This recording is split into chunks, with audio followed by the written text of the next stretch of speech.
Good evening. Welcome to the Herndon Town Council Public Session, February 28, 2017.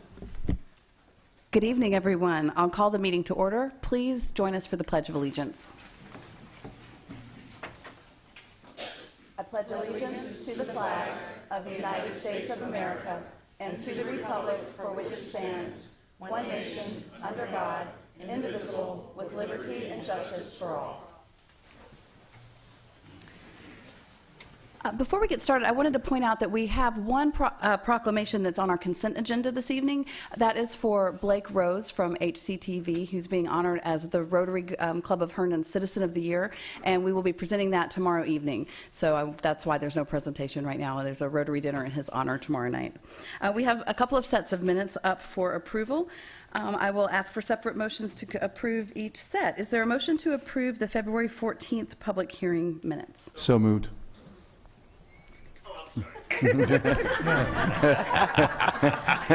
Motion made by Councilman Kirby and McKenna. I'll defer. Is there a second? Second. Thank you. Discussion on the motion? Anyone? Mr. Kirby? No.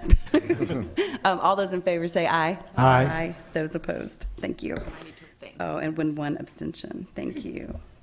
Is there a motion to approve the February 21st work session minutes? So moved. I'll second that. Discussion on the motion. All those in favor say aye. Aye. Those opposed? Okay, so 6-0 and 1 abstention by Ms. Cunningham. Well, we are thrilled this evening to have two presentations honoring former council members who we've had the pleasure of serving with. The first resolution is 17G28 to express appreciation to Stephen L. Mitchell as former council member for the town of Herndon. I'll outline the process that we'll use for Mr. Mitchell and for Mr. Kirby before we get started. First, the council will read the presentation the resolution into the record, followed by council comments and approval of the resolution. Next, I'll invite forward anyone who would like to provide comments on each of the resolutions at the appropriate time. Drainesville District Supervisor John Faust had a Board of Supervisors meeting this evening and was hoping to get here if he got here, or if the meeting was over in time, but wanted to be sure that I conveyed his congratulations to both of you. So with that, I would like to welcome our special guests that are here tonight. It's a packed house. I see Councilmember Mitchell and his bride and lots of the Mitchells in the back there here this evening, and they're still coming in. Please come on in, and please don't take the children out of here. We are thrilled they're here. If they're not bothering you, they're not bothering us. We also have Councilman Kirby is here with his family. I see his son is here. Eric Fielding is here from he's the vice chair of the ARB, and I see, I'm going to mess this up because not everybody's written down, but I also see Eric Bowl from the HPRB, and former Councilman Downer is here, and Mr. Waddell, and who have I missed, because I'm sure I've missed someone. Oh, Connie Hutchinson. Oh, I didn't see you back there. So we are glad that you are all here this evening. And of course, I should mention Big Steve, Steve Sr. This resolution is for Stevie, just to be clear. Yeah, I said that. Okay, I will now call on Council Member Cunningham to begin reading the resolution. Thank you, Madam Mayor. Town of Herndon Resolution 17G28 to express appreciation to Stephen L. Mitchell. Whereas Stephen L. Mitchell grew up in Herndon and is a lifelong resident of the town, and whereas elected to serve on the Herndon Town Council in 2014, Mr. Mitchell gave his time, knowledge, and expertise to serve the town and its citizens, and he represented the town as a member of the Interjurisdictional Committee. And whereas Mr. Mitchell's knowledge and fluency in the Spanish language gained through education, teaching, and experience was a great asset to the town council and town residents. And whereas during his time on the council, Mr. Mitchell was instrumental in numerous town projects and improvements, including The Herndon Metro Rail Station Area Planning Projects, the town's purchase of privately owned land in Herndon's downtown to facilitate the downtown redevelopment project, numerous road and intersection projects such as those on Station Street, Park Avenue, Monroe Street, and Herndon Parkway, Van Buren Street, Junction Square, historic downtown streetscape, W&OD trail lighting, historic marker and gateway signs, automated water meter reading system, elimination of the physical town vehicle decal, the addition of Veterans Day as a town holiday. Whereas through his dedicated service to the town and its citizens and the greater Herndon community, Stephen L. Mitchell leaves a positive mark on the town of Herndon and its history. Now therefore be it resolved that the mayor and town council of the town of Herndon, Virginia, on behalf of a grateful community, hereby express its deepest appreciation to Stephen L. Mitchell for the loyal and dedicated service he so willingly provided to the citizens of the town of Herndon, and look forward to his continued involvement in our community. With that, I move approval of Resolution 17G28. Second. Thank you. Discussion on the motion. Ms. Olam. Yes, one of my favorite things that Councilmember Mitchell and I collaborated on was the chicken ordinance to help make Herndon a more sustainable community. Thank you. Had a great time working on that. And when you get ready to do yours, call me. I'll be glad to come help. Thank you. Further discussion. Mr. McKenna. Although I didn't serve with Mr. Mitchell on the dais, I definitely have come in contact with him many times throughout the years. And I was actually there the night you won over at the Breeze and wished you luck. And that's when I actually got to know you. And I can tell you that you always had thought, you always brought something to the table that sometimes people didn't think about. And your perspective is missed right now because it was definitely needed. So just know that we definitely appreciate what you did. I thank you for your friendship, and more importantly, this town thanks you for your stewardship, and I know you're going to be a great father because you're an excellent councilman. Oh, letting the cat out of the bag. Thank you. Sorry. I don't think it's a secret anymore. Further discussion on the motion. Vice Mayor. Sure. So there's several things. I certainly loved also serving with Councilmember Mitchell. One of the things, a few things I think that are really unique and where Stevie brought a lot of value to the council. One, I think all of us that served on that previous council were transplants to Herndon, right? Herndon's our adopted hometown. We love this town, but Stevie actually was born and raised here, so I think he brought a really unique perspective to that, and of course has his huge family here that still is here and supports him. So I love that. I love that you spoke Spanish, and certainly that came in handy several times, both here and in the community. And I think one of the things I found most valuable about Stevie's perspective is your focus on the environment and sustainability, right? That was one of our key tenets, and I appreciated your perspective and always keeping that top of mind for us. And your extreme flexibility, right? We did Myers-Briggs together, and he was a strong P, if you all have taken that. And I know I'm a strong J, so I can tell you I really appreciated just your different perspective on the importance of being flexible, adaptable, and really listening and looking at all sides. I saw that in you all the time. Thank you. Any other discussion on the motion?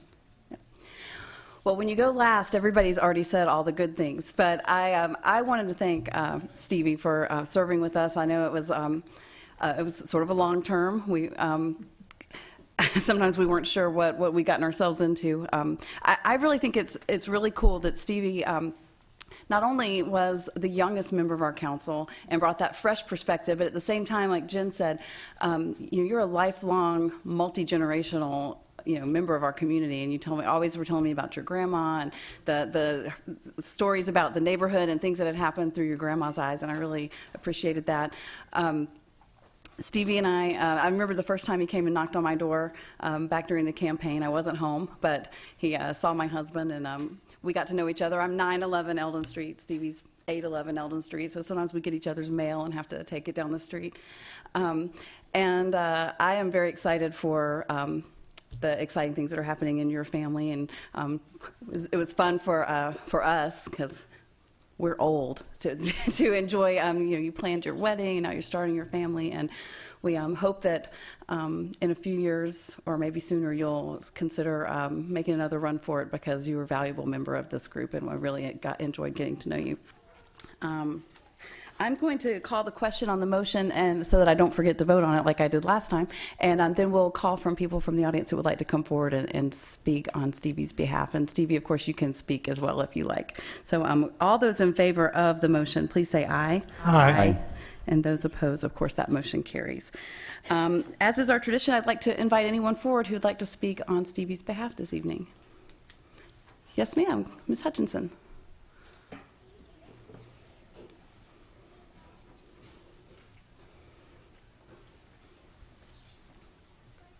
Connie Hutchinson, 1019 Van Buren Street, and with the grace of council, if you don't mind, I'm going to turn around so I can Please do. address Stevie. Please do.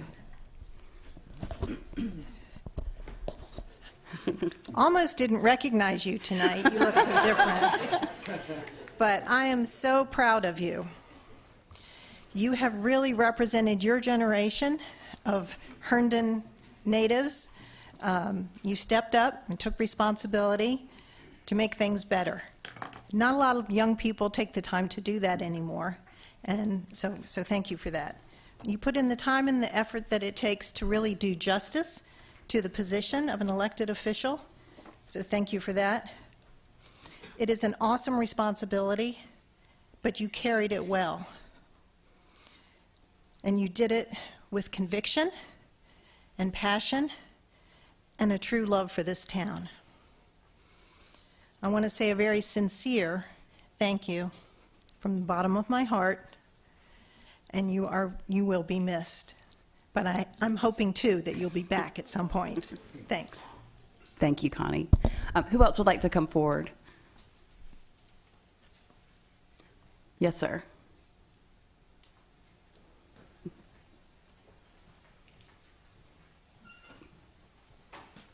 Steve Mitchell, Stevie's daddy.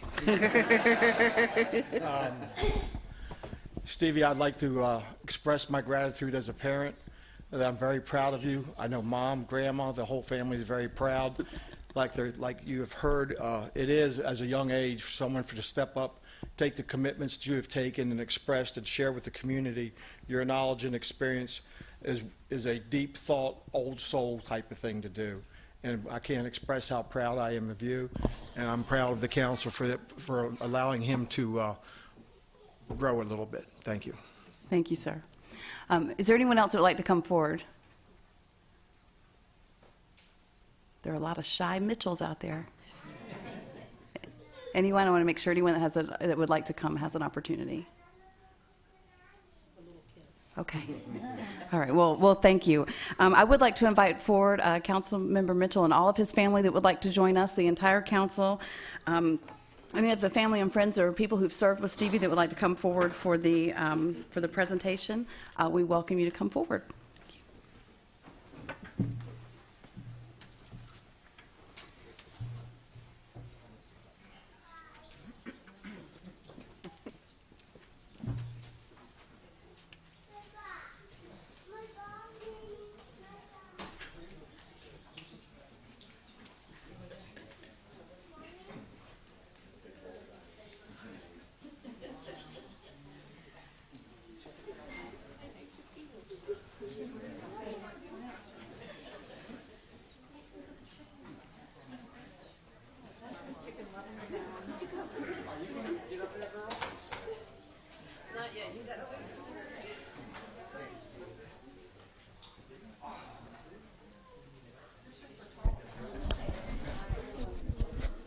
Y'all are gonna have to come in, you're gonna have to double it.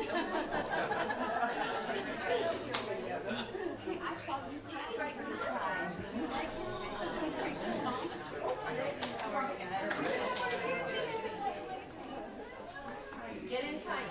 Come on, get in tight.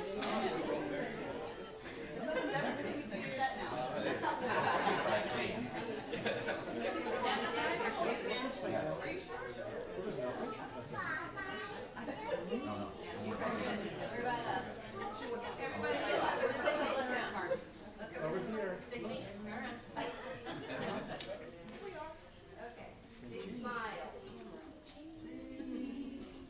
Keep going.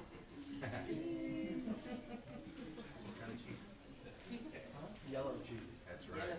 One more.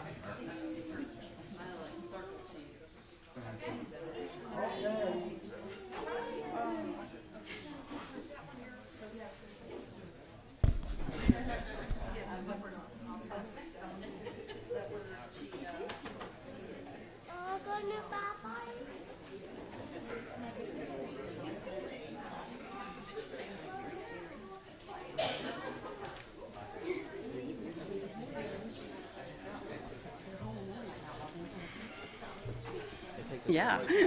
Yeah, it is.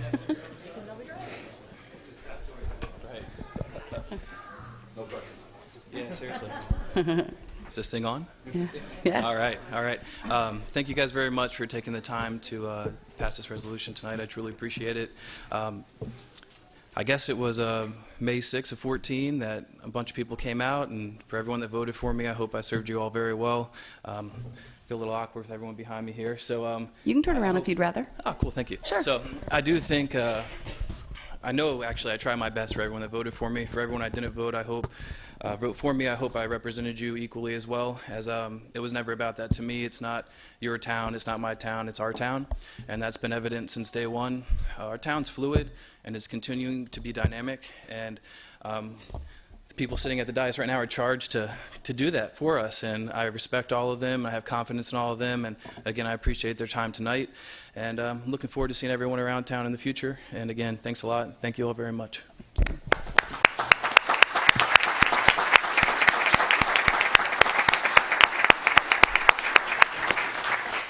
Thank you, Stevie. Next up is Resolution 17G29 to express appreciation to David A. Kirby for his time spent on the Herndon Town Council. We'll follow the same process, and I'll call on Councilmember Davidson to begin reading the resolution. Thank you, Madam Mayor. Town of Herndon Resolution 17G29 to express appreciation to David A. Kirby. Whereas, after living all over the world, David A. Kirby and his wife, Mary, settled in the town of Herndon in 1986, where they raised their two sons, Daniel and Matthew. And whereas Mr. Kirby was first elected to the Herndon Town Council in 2006, served two terms on council from 2006 to 2010, and then he served two additional consecutive terms from 2012 to 2016. And whereas Mr. Kirby gave his time, knowledge, and expertise to serve the town and its citizens, serving as a member on the town's interview committee, the committee for, interview subcommittee, the committee for Dulles and its board of directors, the Northern Virginia Transportation Authority Planning Coordination Advisory Committee, as an alternative to the interjurisdictional committee, and he was a member. He was a member of the Virginia Municipal League's Finance Policy, Transportation Policy, and Community and Economic Development Committees. And whereas during his most recent terms on council, Mr. Kirby was instrumental in numerous town projects and improvements, too many to list, but some of the most significant include amendments to the downtown master plan, the Herndon Metro Rail Station area planning projects, the town's purchase of privately owned land in Herndon's downtown to facilitate the downtown redevelopment project, numerous road and intersection projects such as those on Station Street, Park Avenue and Monroe, Herndon Parkway Sterling Road, and Herndon Parkway Van Buren Street. Vinehaven Subdivision, Monroe Hill Project and Junction Square, Historic Downtown Streetscape, W&OD Trail Lighting, Historic Marker and Gateway Signs, Automated Water Meter Reading System, elimination of the physical town vehicle decal, and he was instrumental in the addition of Veterans Day as a town holiday, and Whereas, as a dedicated community volunteer, Mr. Kirby is a longtime commander of the American Legion Post 184, serves on the board of directors of the Herndon Hospitality Association, was a patron member of the Council for the Arts of Herndon, is a member of Herndon's Loyal Order of the Moose and of St. Joseph's Catholic Church, and he is the recipient of the Committee for Dulles Dave Edwards Community Service Award, and whereas always seeking to enhance his knowledge of local government, Mr. Kirby completed requirements for the Virginia Elected Officials Leadership Academy, Advanced Certified Local Government Designation, is a 2002 graduate of the Herndon Citizens Police Academy, and he completed the Virginia Certified Planning Commissioners Program in 2006, and whereas through his dedicated service to the town and its citizens and the greater Herndon community, David A. Kirby leaves a positive mark on the town of Herndon and its history. Now, therefore, be it resolved that the mayor and town council of the town of Herndon, Virginia, on behalf of a grateful community, hereby express its deepest appreciation to David L. Kirby for the loyal and dedicated service he so willingly provided to the citizens of the town of Herndon, and look forward to his continued involvement in the community. With that, I move approval of Resolution 17G29. Second. Discussion on the motion. Oh, are we going to vote, or we're going to, sorry. We're going to discuss first. We'll discuss. I'm on the fence on this one. We gotta talk about it. I'll go first, sure. So it was an absolute pleasure. This is where you want these comments? Good. It was an absolute pleasure to work with Dave Kirby and to have you as my neighbor for the 2.5 years we served together. Dave has such high integrity. Just his dedicated service to the town. I'm a huge Dave Kirby fan. Even though we don't always agree on national politics, right? And we've certainly had some of those kind of policy discussions, but we both share a really deep love for this town. And it was very easy to find common ground here, even if we sometimes had disagreements on other policy topics. But that's one of the things we love about serving at this level, is that I think we did a really great job of working together. I also love working with Mary and Dave as Friday Night Live volunteers, 9 weeks from Friday. We'll throw that in.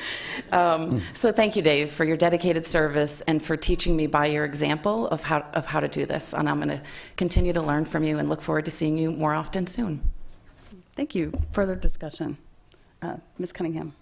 Thank you. Dave, it was a pleasure serving with you and also with Mary, because Team Kirby is a pretty formidable team, and the town has been beneficiary of all of your passion, your talent, your volunteer hours, from your support of the arts, your support of the Herndon Festival, Friday Night Live, to little things like when we got that right-hand turn on Herndon Parkway to Sterling Road. Man, that's my neighborhood. I love that. Thank you.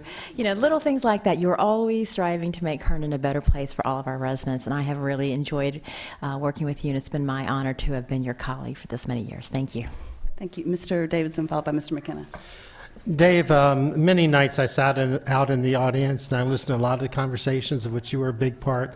And I can tell you that I always respected your opinion. I always had great confidence in you and appreciated what you did. I know we live just a few blocks away, so I'm sure we'll probably see each other again and again. There's always a 7-Eleven where we seem to run into each other. So I look forward to seeing you again. Thank you for what you did on the council. Thank you. Mr. McKenna. And I want to thank you as well, even though I didn't serve with you on the dais, your tutelage and your mentorship in regards to having conversations and talking about things in town really meant a lot to me. And your service in the military, especially in my family, I come from a town where we renamed our high school because of the Navy dead in World War II, and my father was a Sullivan survivor. So your service to the military, service to country, and service to Herndon is exemplary, and I want to thank you for that. So thank you very much for everything you've done and will continue to do, because that's who you are. Thank you. Ms. Olam. Thank you. Mr. Kirby, I'll always remember before I was on council and you were running the flag for another sustainability project, Bacon the Pig, my neighbor that wanted to stay in Herndon. And so my neighbors always were very thankful for that. You might remember they were out there with little pig noses on. And I was on the BZA hoping it didn't come there, because then I would have had people mad at me. And so you guys changed the legislation so that I didn't have to look at it and make my neighbor mad. Thank you. Ms. Friedrichs. David, I want to thank you as a fellow Massachusettsan. First of all, it's nice that somebody's holding up the flag of Massachusetts. Many years of practice, too many to mention. And I also just want to thank you for your service to the town. It's very apparent, as everybody pointed out, that you have the highest level of integrity, that you care deeply about the town. And I enjoyed standing with your son for many hours at the polls. So the Kirbys have given the town a lot. Thank you. Thank you. I concur, of course, with my colleagues, and I really enjoyed working with Dave. I want everybody in this room to know there's not a bigger champion of downtown redevelopment or Herndon Metro Station than David A. Kirby. I appreciate all of the times you took a risk and said things that not everybody would say, but it was the right thing for the town, and we're getting it done. Mr. Kirby has been bringing me photos ever since this was like a hole in the ground. Tonight he's brought the latest, our metro station coming up out of the ground. It's really been a pleasure to get to know you and your family. I'm sorry that Matthew's not here tonight. I guess he's not hiding back there, but I've enjoyed getting to know him over the years as well. Mr. Kirby's also a tireless advocate for our veterans, and as you know, he does the Avenue of Flags along with the American Legion on Memorial Day and Veterans Day, and we were pleased to make Veterans Day a holiday for our town employees this past year for the first time. And so I know that legacy will continue because you're not getting off the hook for that anytime soon. So make sure you mark your calendar for Memorial Day because it will be in Chestnut Grove Cemetery. It's usually at 10 a.m., is that right? So we will see you there, if not before, and appreciate your service to the town. So with that, I will call the question on the motion. All those in favor say aye. Aye. Aye. That motion carries, of course. And as is our tradition, we'll invite down anyone that would like to come forward and speak about Dave. Mr. Downer. And Dave, you get the last word, so it works out well. And everyone can turn around and speak to Dave if you would like. There's no problem with that at all. Well, I'm Richard Downer from 216 Herndon Station Square. I had the pleasure of serving with Dave, and I was just looking at doing some calculations from 2006 to 2010, and then from 2012 to 2014. Let me tell you one quick thing, because I heard Dave vote yes for the minutes. One time I was sitting in the audience after I had been on council for a while and got so engrossed in what was going on that when they said all in favor say aye, I said aye. So I know the feeling that he has and how much you can miss, I guess, the action of being on the town council. I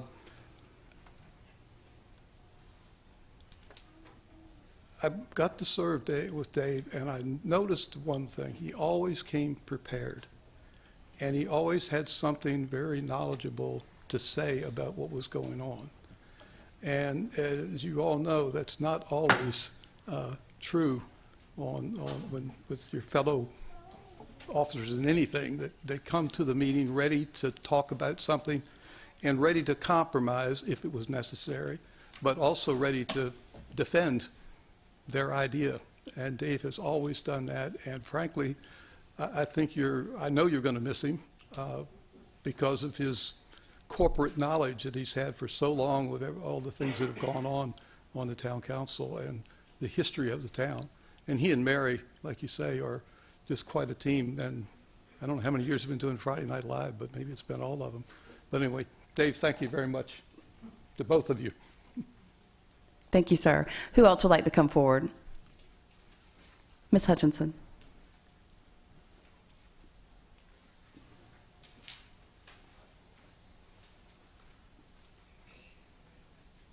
Connie Hutchinson, still at 1019 Van Buren.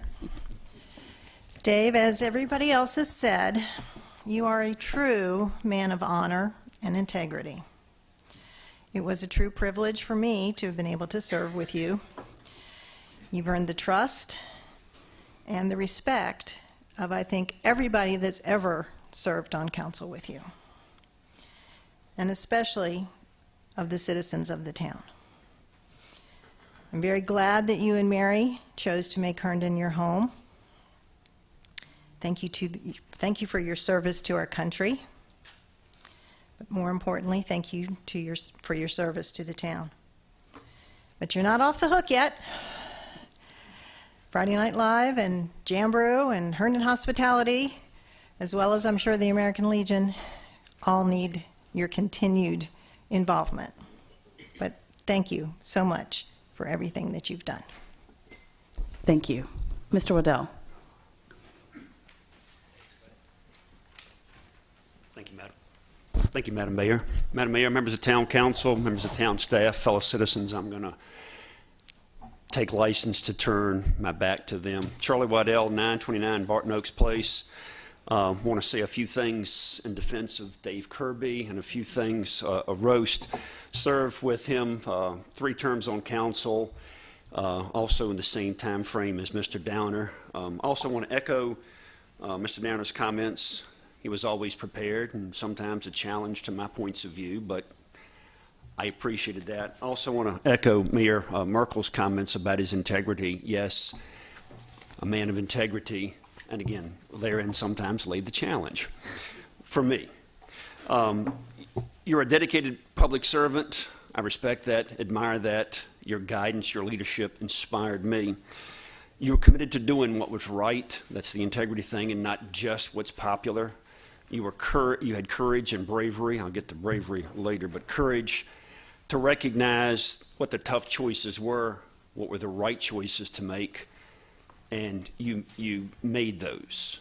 That is truly indicative of a man of honor.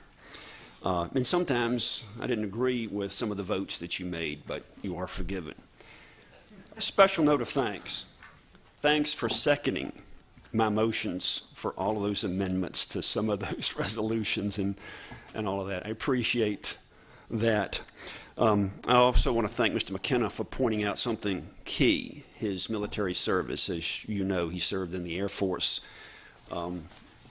That began his service to our community and exemplifies a man to put country and community above self. Dave, I've enjoyed serving with you on council. I learned a lot from your questions and your points of view, especially on the interview committee, because you saw things, you understood things that I go, I wish I'd have thought of that. And I've learned much, again, from your positions on council. But one thing that I truly admire is his bravery. Some of you might not know that he's also of Scottish heritage. Irish. I apologize to the Scots. And one of the things that he has earned is the right to wear kilts. Thank you for pointing that out. But therein lies his bravery. With those knees, wearing the kilt is a demonstration of his bravery. Dave, thanks for everything that you've done for this community. Thank you. I can't believe we forgot about the kilt. Who else would like to come forward and speak? Anyone? Okay, well, thank you. Well, Dave, we're glad that you're here this evening for us to recognize your years of service. We're hoping it's not the end. We'll definitely be seeing you at Friday Night Live. And I would like to invite down the whole town council, town manager and town attorney, and any former council members, friends and family of Dave that would like to come forward. We'd welcome you.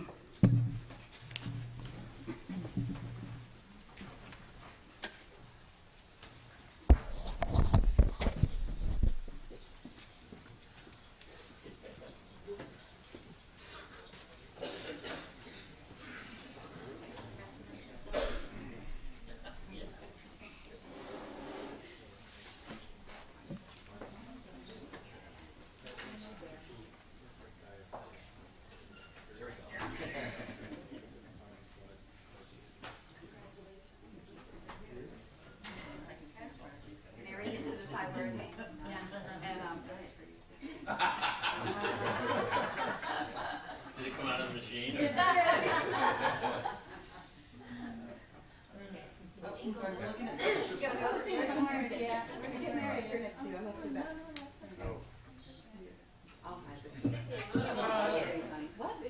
can't see you, Sydney. There you go. It's all part of my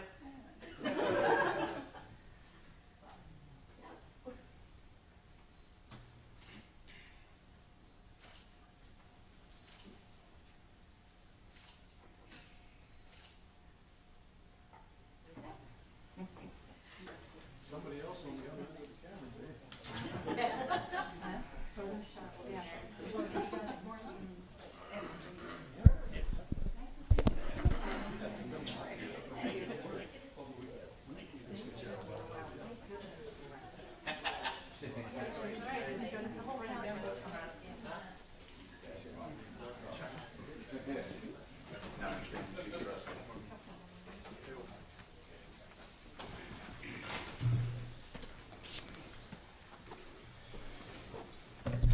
Okay, it's my turn. Now, I'm not going to face the audience because most of the things I'm going to say replies to the council. I may turn around and say something to the audience in a minute. You know, I was looking, I'm going to address the seniors first. Okay, now you know who you are, seniors, right? Right there. All the things that was mentioned in my proclamation was basically the stuff that we all did. I mean, none of those type of things get done unless you have a great, fantastic team that supports everything that you do. And I want to congratulate everybody for the progress that we've made in the downtown, the progress we are making for the metro, and the progress that we're making for everything else that's happening in this great town. It's a team effort, and you just can't single out one person to take all that credit. Now for the freshmen. A lot of things on my proclamation indicated that I had taken certain courses and certain things and visited the Virginia Municipal League for a lot of things. Those are the things that I encourage all three of you to get as much education as you can through VML and anything else. The accreditation of local government officials is a fairly simple thing to do. You just attend the certain things that VML has offered. You go to those meetings, you participate, you ask questions, you raise questions, and you get a lot of answers for what you do. The program that I took for building and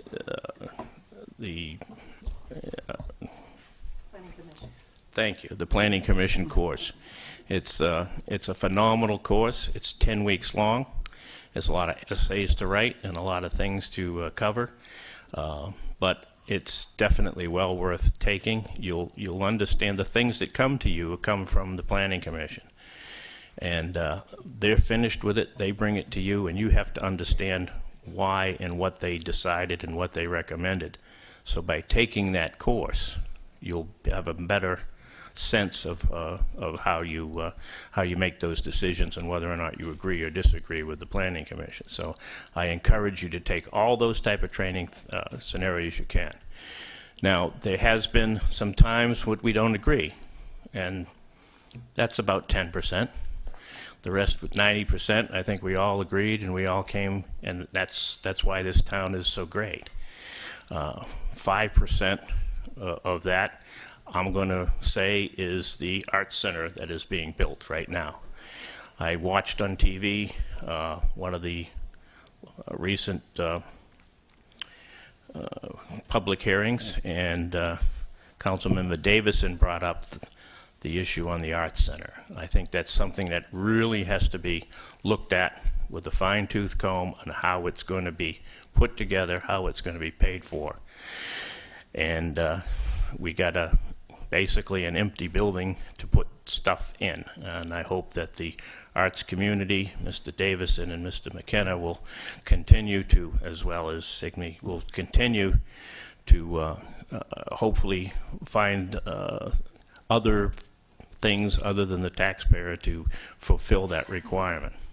The other 5% is chickens, and I'm not going to say anything about it. Thank you very much.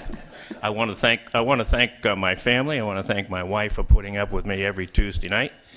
Tonight is Fat Day, and my wife and I are going to leave here soon, and we're going to go to a restaurant and we're going to pig out, because being the great Catholics that we are, we will be honoring.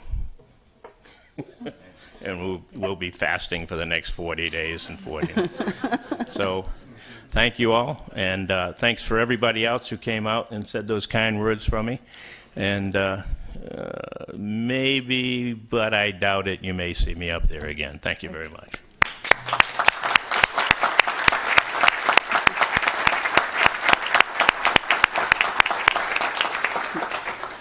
Thank you, Mr. Kirby. I did want to mention that we invited Councilmember Singh this evening, and it didn't work with his schedule, so we're hoping to come up with a date for that in the near future. This brings us to comments from the town manager. Mr. Town Manager, do you have any comments?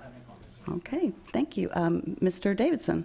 No comments this evening. Thank you. Mr. McKenna? I think I said enough last the work session, so I'm good tonight. Thank you. Ms. Cunningham? Ms. Friedrichs? I actually want to mention that the arts scholarships are up on our website, herndonarts.org or artspaceherndon.com. We give scholarships every year at Artspace for education. It can be as small an amount as a summer camp, and it can be as big as a college class. So if you have children who are interested, ages 13 to 21, in the arts, be sure to look at our website, artspaceherndon.com, for the application. Thank you. Thank you. Ms. Olam? Well, I'm glad Mr. Steve Mitchell has not left the room, because if you haven't been down Spring Street lately, he bought a property and just built a home on the property. And the other property that was there, he did this awesome landscaping, and they just put in this great sidewalk. It's at the corner of Nash and Spring. So check it out. I've walked on it. It's great. Good job. Thank you. Ms. Baker? No comments. Okay, thank you. I just wanted to quickly congratulate JJ Deli, who is celebrating their 20th anniversary here in the town of Herndon. They're over at the golf course. If you haven't been there, they have the best barbecue, not only in town, but all around. So we wanted to congratulate Jeff and Jackie Johnson on 20 years of service, and remind everyone that the 33rd Annual Mayor's Volunteer Appreciation Night is coming up in April, and the nominations are due by this Friday, March 3rd, and information is available on our website, herndon-va.gov. And I will just leave it at that. So this brings us to comments from the audience. This is the time when anyone can come forward to speak on any item that's not our public hearing, on our public hearing agenda. You have up to 3 minutes. State your name and address for the record. If you're here to speak on the appeal, that will be later in the evening. Is there anyone that would like to come forward and speak on any item that's not a public hearing item? Really? Ms. Glakis?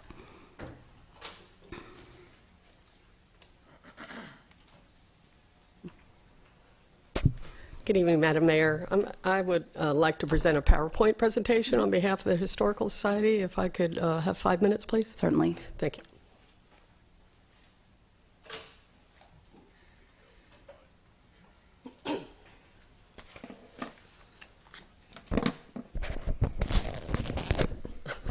You look good on this side of the dais, Ms. Glakis.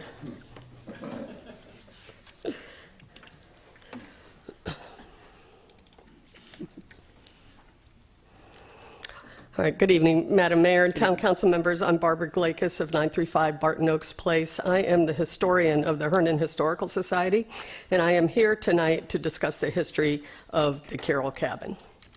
As you know, this cabin was constructed around 1908 or 09 by James Hawkins, who was born in New York in 1875. In 1908, not long after getting married, Mr. Hawkins bought 20 acres of land in what is now Runnymede Park. He was a banker, an artist, and a farmer. Here is the only photo we have of him from 1917. He's the gentleman on the right. The cabin, which is a low rectangular house but big enough for its time, was built on a higher ground in the upland, not far from the Sugarland Run stream, but far enough away to be safe from spring flooding. The house had a cistern for water, a small cellar, a rudimentary indoor bathroom, and a shed, which was used for tools, a workshop, and a shelter for his horse. Mr. Hawkins moved around a lot and eventually settled in California, where he worked as an artist in the motion picture industry. You can see by this timeline of cabin ownership that both the Martz family and the Carroll family lived in the house for many years. Mrs. Martz died there, and both Frank Carroll Sr. and Jr. lived there. It was the Carrolls who added the cinder block addition onto the south side of the building in the 1950s. A small brick utility room was also added in an unknown date. Once the Carrolls left the property, the cabin remained vacant and fell into disrepair. The town boarded up the windows and the doors, and there has been some incidents of vandalism. The cabin's former shed would have only been significant if it was kept in conjunction with the stone cabin. The town tore down the shed several years ago. This cabin falls squarely within the town's heritage period of historical significance. It is of great value to the town for its style, construction methods, materials, details, age, original habitat, and educational opportunities. The cabin has a stone foundation. The stones you see used to build the cabin walls were randomly arranged field stones collected from the surrounding site. There's evidence of both clay and cement mortar. To my knowledge, the cabin is only one of 3 stone homes remaining in the town of Herndon. The arched lintels on top of each door and window are unique, consistent with the arts and crafts period that flourished between 1880 and 1910. The lintels were formed into the wall masonry and were integral to the window and door casings. Notice the heraldic markings in the lintels. Here's a closer view of the heraldry. This fleur-de-lis arrangement indicates the royal arms of France. Mrs. Hawkins was French.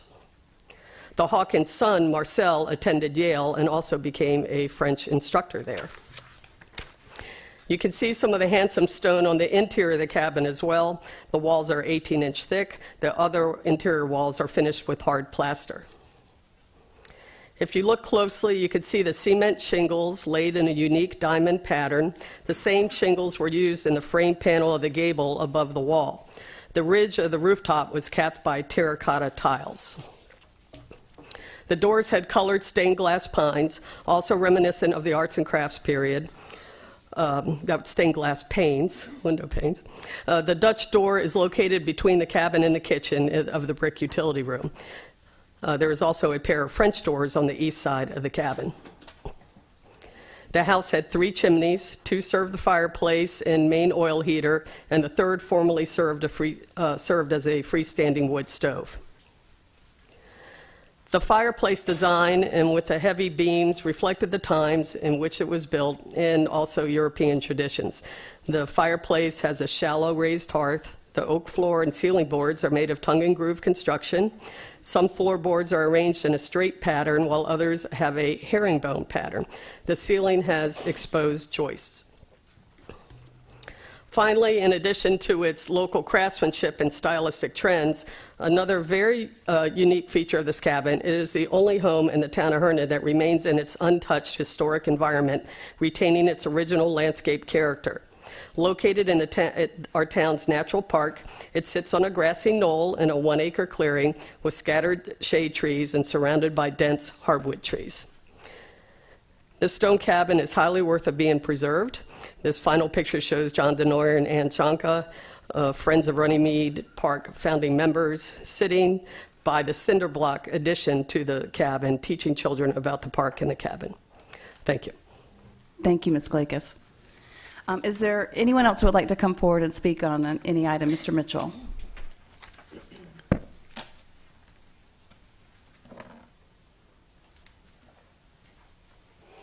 Steve Mitchell, 1291 Monroe Street.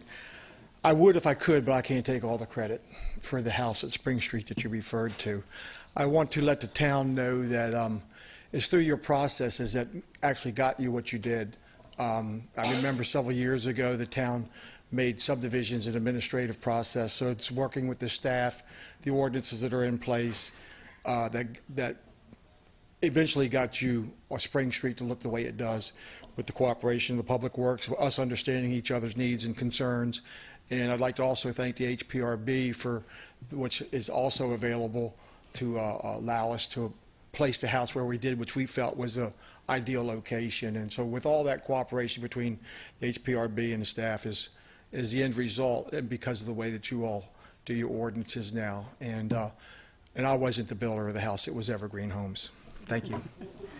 Thank you, sir. Mr. Downer.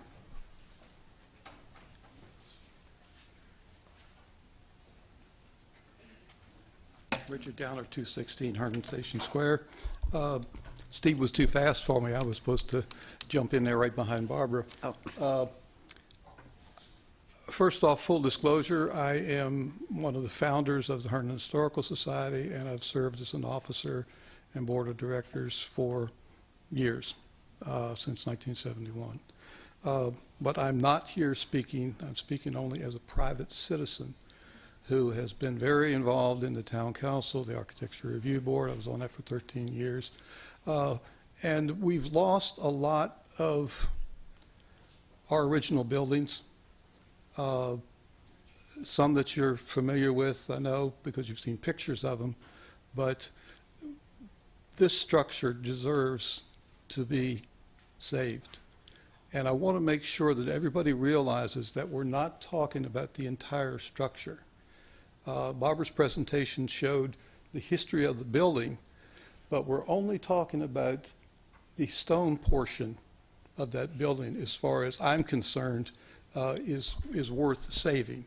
And that, to my knowledge, if I remember the time I was in it many, many years ago, that stone is still on the end of the buildings. You can't see it. It's now part of the other of the stone, the cinder block portion.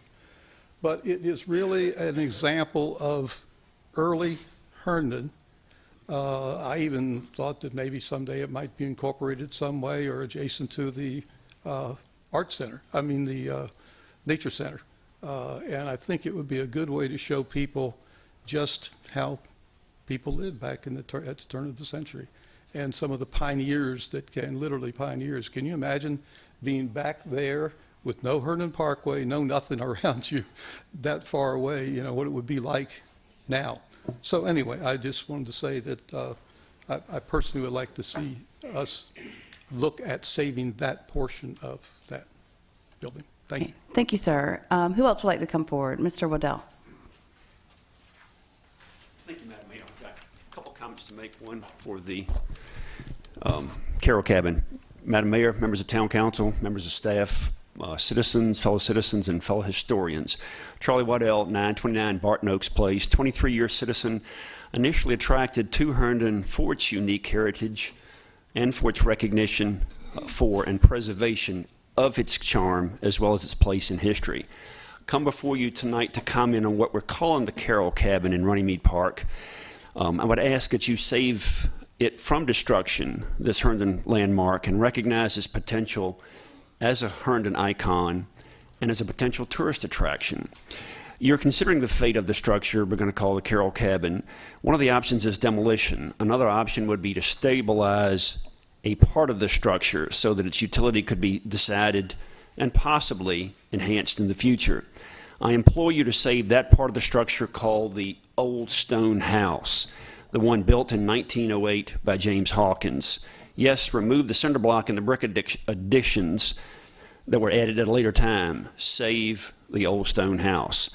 Let me draw a parallel to where we are now to another event in our history. 1970-71, we were discussing, the council at the time was discussing the possibility of demolishing the depot. Citizens got together and the town council saw the value, the future of the depot. It is now an iconic structure in town.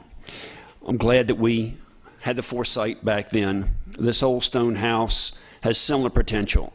Its rescue and preservation could become the catalyst for increased visits and enhancements to the Runnymede Park. This old stone house, as Ms. Glakis has pointed out, has similar potential. It's one of a few such structures. We have at least two others, but those are privately owned and not available for folks to visit. This, should we save it, would be on public grounds, and it would be a potential tourist attraction for folks to enjoy. Its architecture, as well as its place in our history, is noteworthy.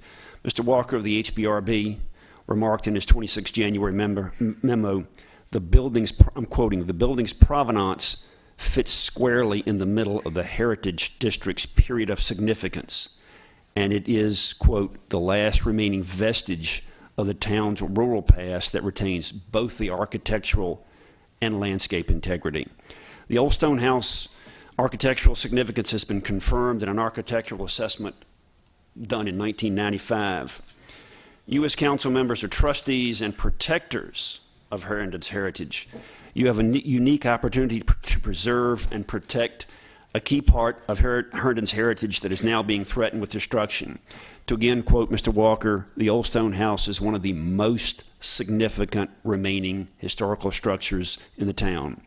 It would be a loss and irreparable and a tragedy. Save the Old Stone House, the Hawkins House. Thank you. Thank Now, you. Thank you. Another one quick comment. This is Art Anseline's. It's not the last. We've held on to him for 2 more weeks. Come back in 2 weeks.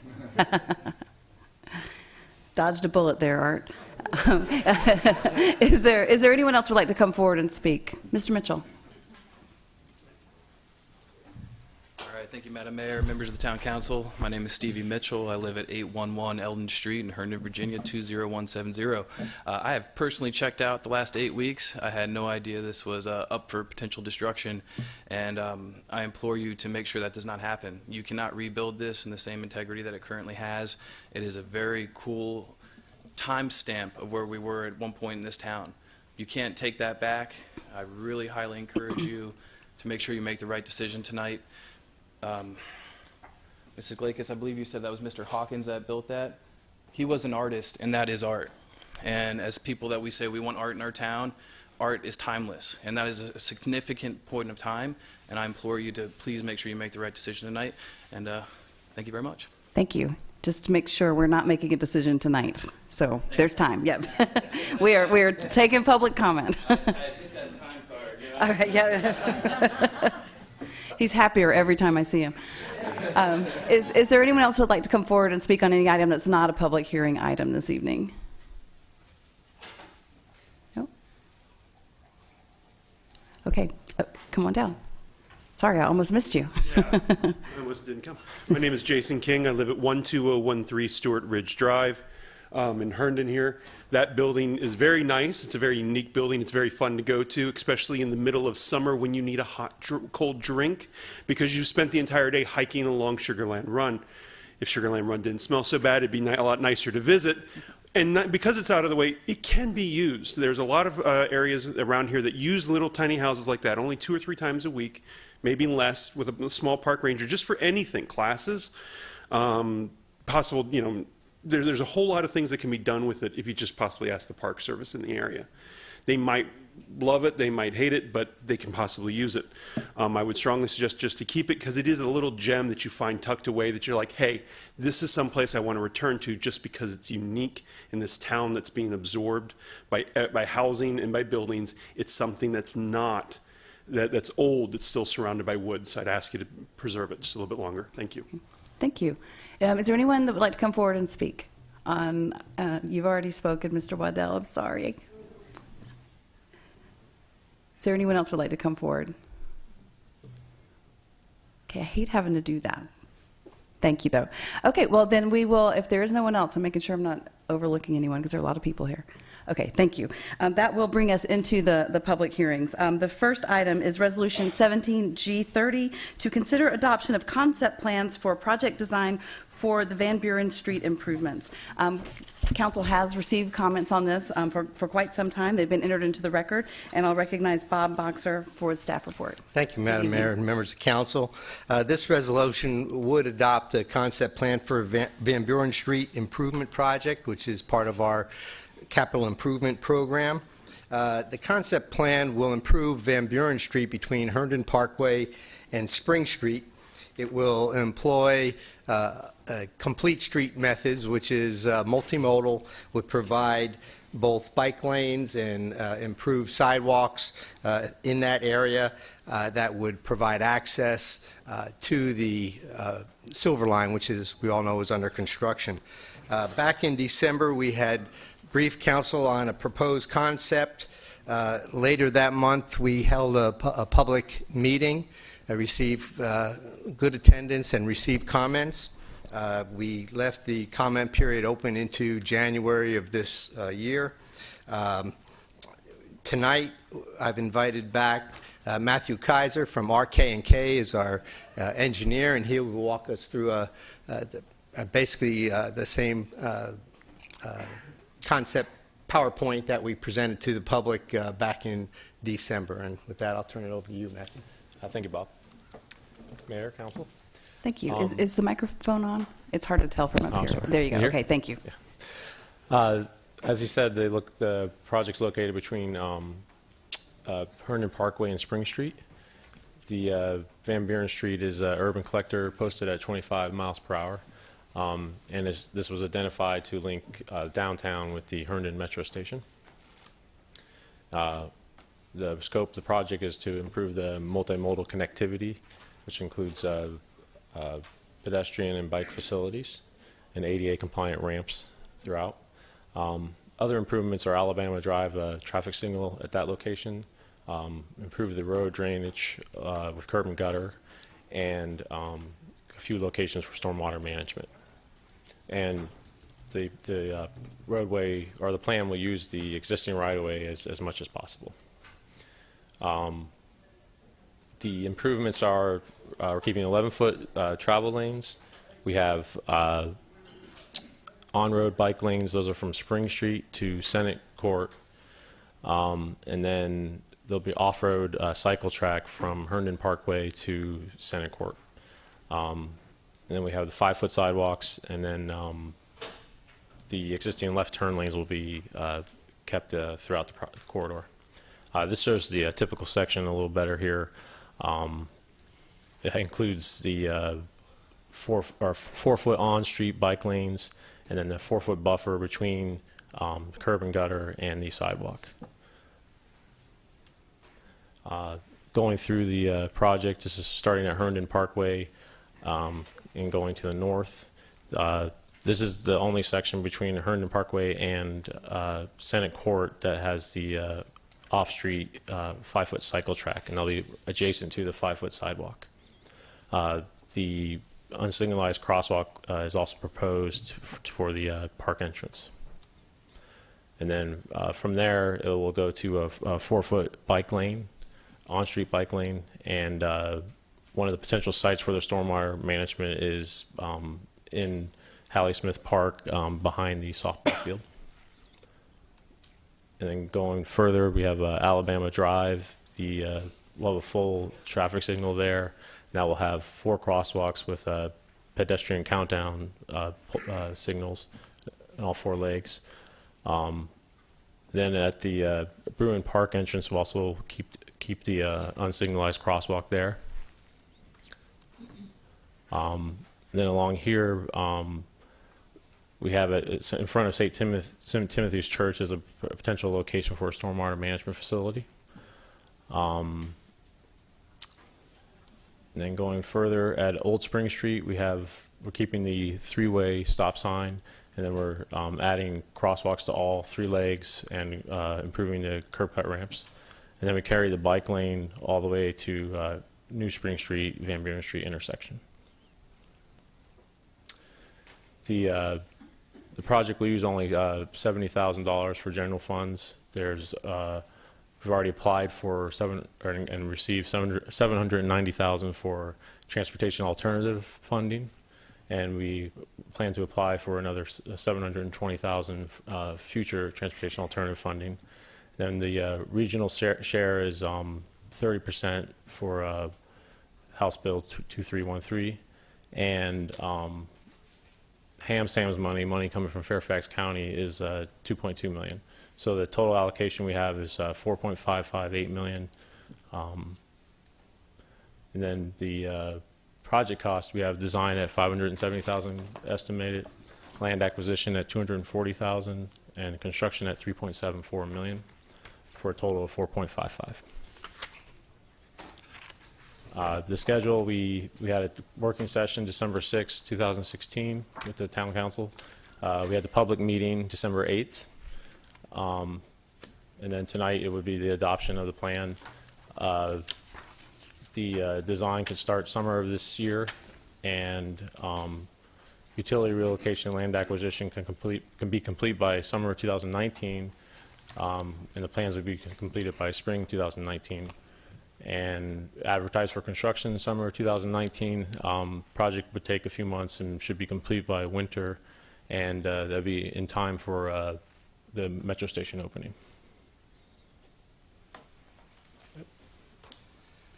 I'll just add that this is one of 5 key projects that the council has supported, and all are moving forward either in construction or design. This project will be a key connection from the metro station down Spring Street towards the downtown. So it's one of the more important projects that we've been working on. Glad to answer any questions. Okay, thank you, sir. Are there any questions for Bob or for our consultant? Anybody? Mr. McKenna? Just going to say you did a really good job last week, so we got a lot done during the work session. So Super D did a good job in your place. So. Any other questions, Vice Mayor? So I wanted to make a comment based on a citizen comment we got, and I don't think it was addressed in there, but so someone mentioned regarding the bike lanes that, you know, obviously accessibility to the metro is a key part of what this will improve. So as we're looking at going on Van Buren and turning left onto Herndon Parkway, so is there a way to, the bike lane will essentially end, right, once they turn left onto Herndon Parkway? Well, we would take it across the crosswalks at that point, I believe, and I think there will be a cycle track on the other side that is planned. Yeah, okay, go ahead. Sorry. They would enter at these curb cut ramps in these locations, and this dark gray shade is the 5-foot cycle track. So, but so that white section though is where they'd have to essentially be off their bike, or are they on their bike? Do you have to walk your bike? No, you would be on your bike. You can stay on your bike even during. It's not like the rumble strip or the. No. Okay. Yeah. Okay, that seems fair. Maybe that. Yeah, it wasn't obvious to me either. So maybe that was what she was asking. Okay, thank you. That intersection is one of those 5 projects that is currently in design as well, and Right. is expected to be completed in conjunction with this project. Okay, good. Thank you. Thank you. Other questions of council or from council? No, I wanted to ask you if you would go back to slide number 11. It's the current and future funding. It's not exactly a question, but I did want to point out to the audience here that the only piece of this project that is paid for directly with taxpayer funds is that $70,000 up at the top. All of the rest are grants or money that we've gotten from House Bill 2313. We finally get a share of that transportation funding, and then the HAMSAMS, which is the worst acronym ever, but it stands for Herndon Area Metro Station Access Management Study Group. Then that is all Fairfax County. It's tax money, but it's coming from Fairfax County's pot. So I just want to show you what a great job our staff does of really looking for money so it doesn't all fall on the taxpayers' back. So thank you for indulging me with that. Any other questions for staff before we open public hearing? Okay, thank you, sir. Thanks. This is a public hearing, so we'll call on comments from the audience. You, once again, would have up to 3 minutes. State your name and address for the record. Is there anyone that would like to come forward and speak on this public hearing item?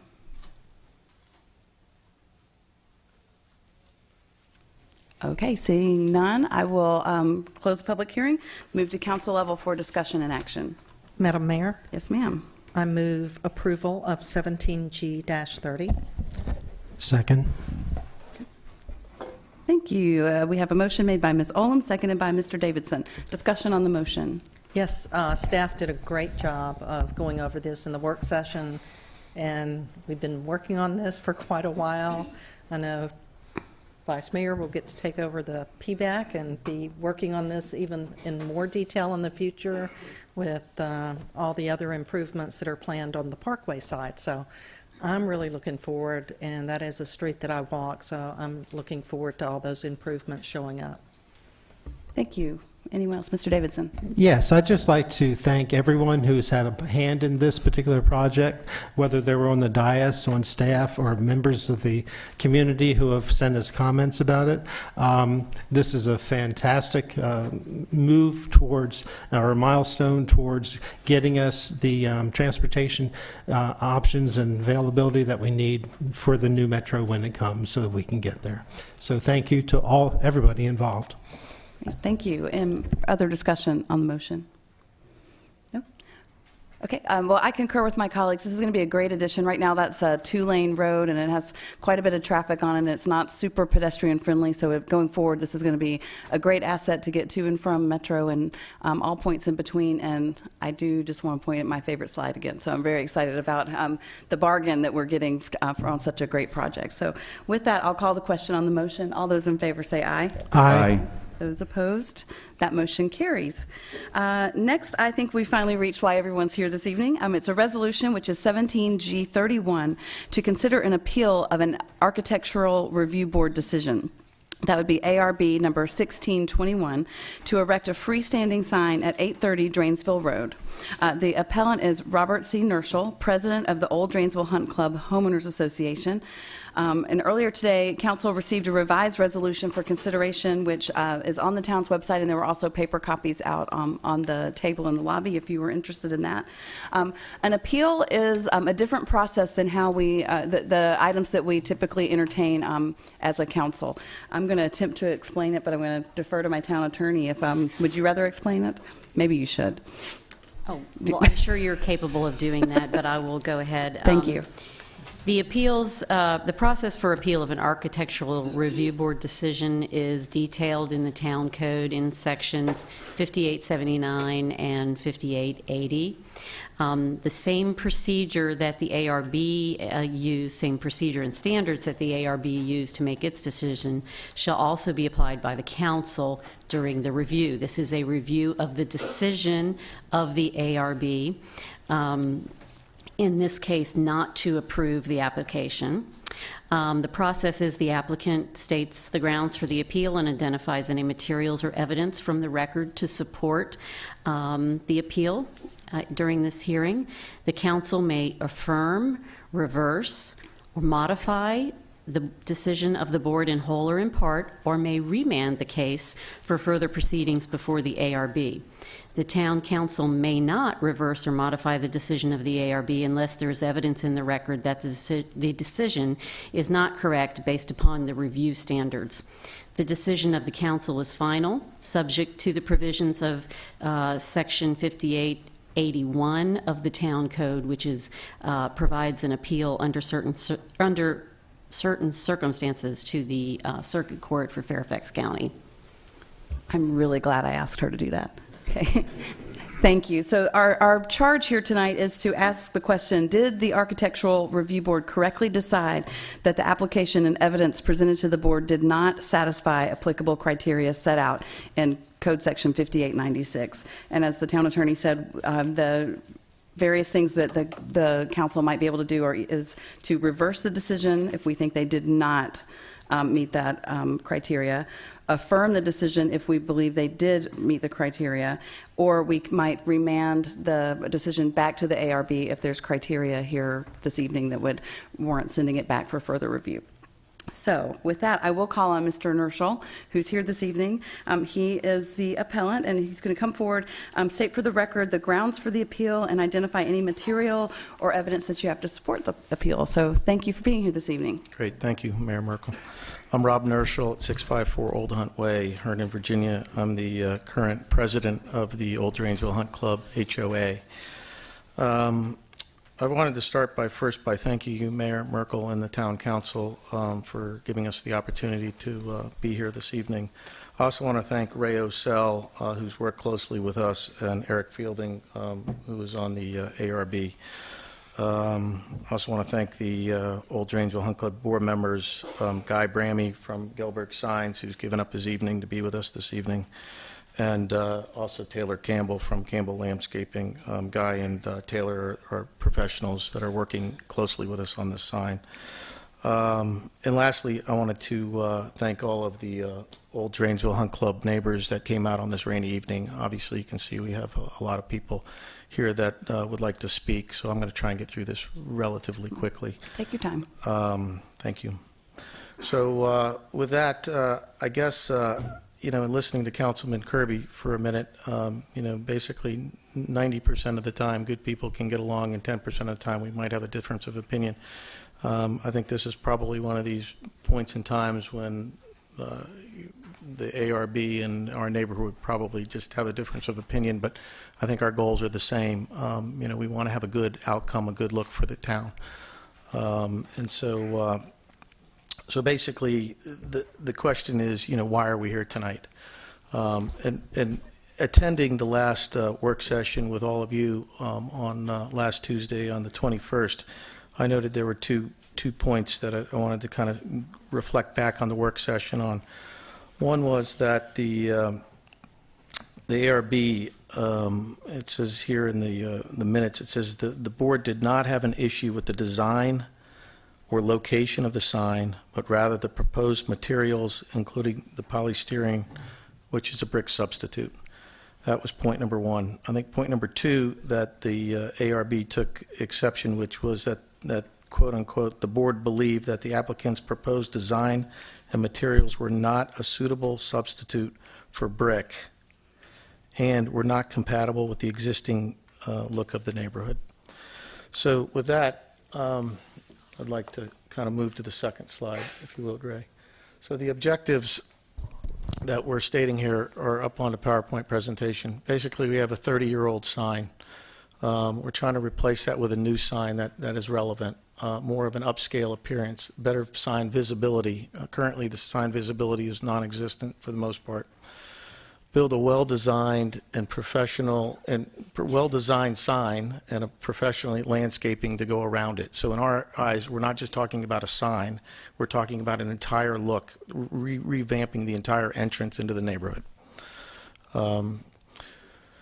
Create a harmonious look, texture, appearance for the neighborhood, and basically enhance the old Drainsville Hunt Club neighborhood, and by extension, the town. So we view this as a project that we're working with the town and not against the town. If we can go to the next slide, please, Ray. So anyhow, the town has a wide variety of signs.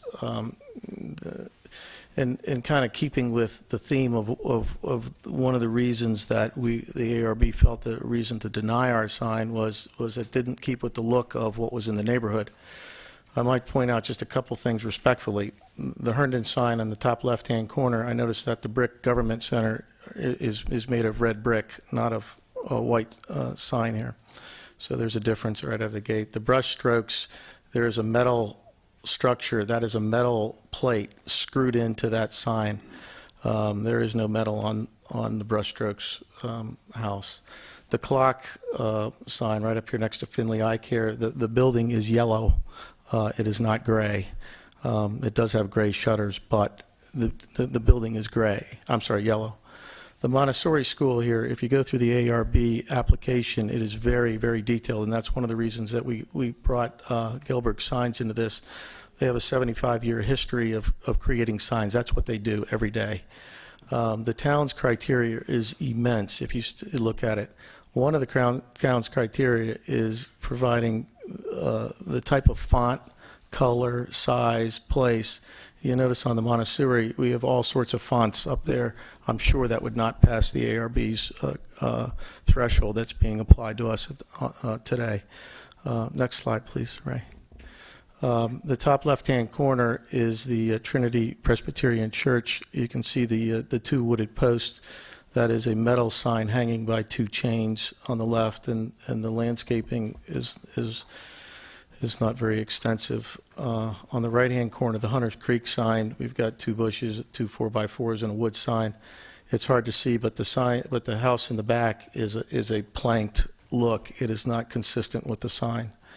The Crestview sign in the bottom left-hand corner is for the Crestview Apartments off of the Herndon Parkway, which are all siding, kind of a vinyl siding. There's no green, there's no wood in that neighborhood. And the Cutter Mill sign here, there is no flagstone in that neighborhood. It is all a siding neighborhood.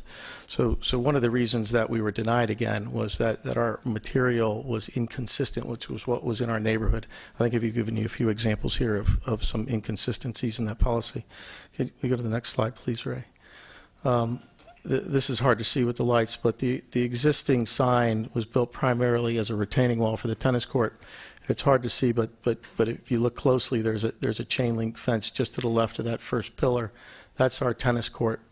there is a big drop-off right there. And so Centex Homes, when they built our neighborhood, put this in as a retaining wall for the tennis court, which anchors that corner.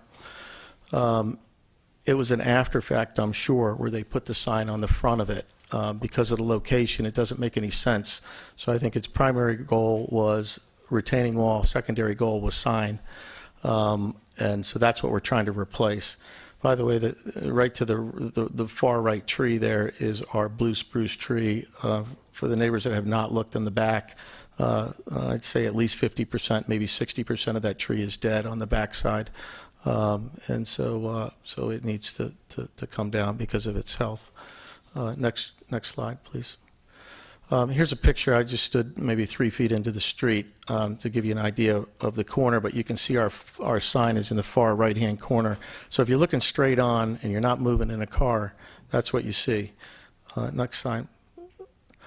This is a picture if you're walking from Drainesville, I'm sorry, from the Herndon Parkway up Drainesville Road towards the Herndon High School. I'm not very far away from our sign here. I may be 20 feet from the sign.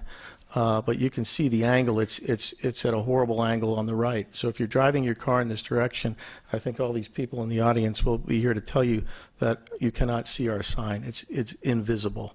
And if you're coming from the other direction, you're coming from such a distance, it's practically, unless you're looking for the sign, you don't know we have a sign. Next slide, please. So the ARB criteria in consideration in the application, there are 6 criteria, as you're all aware.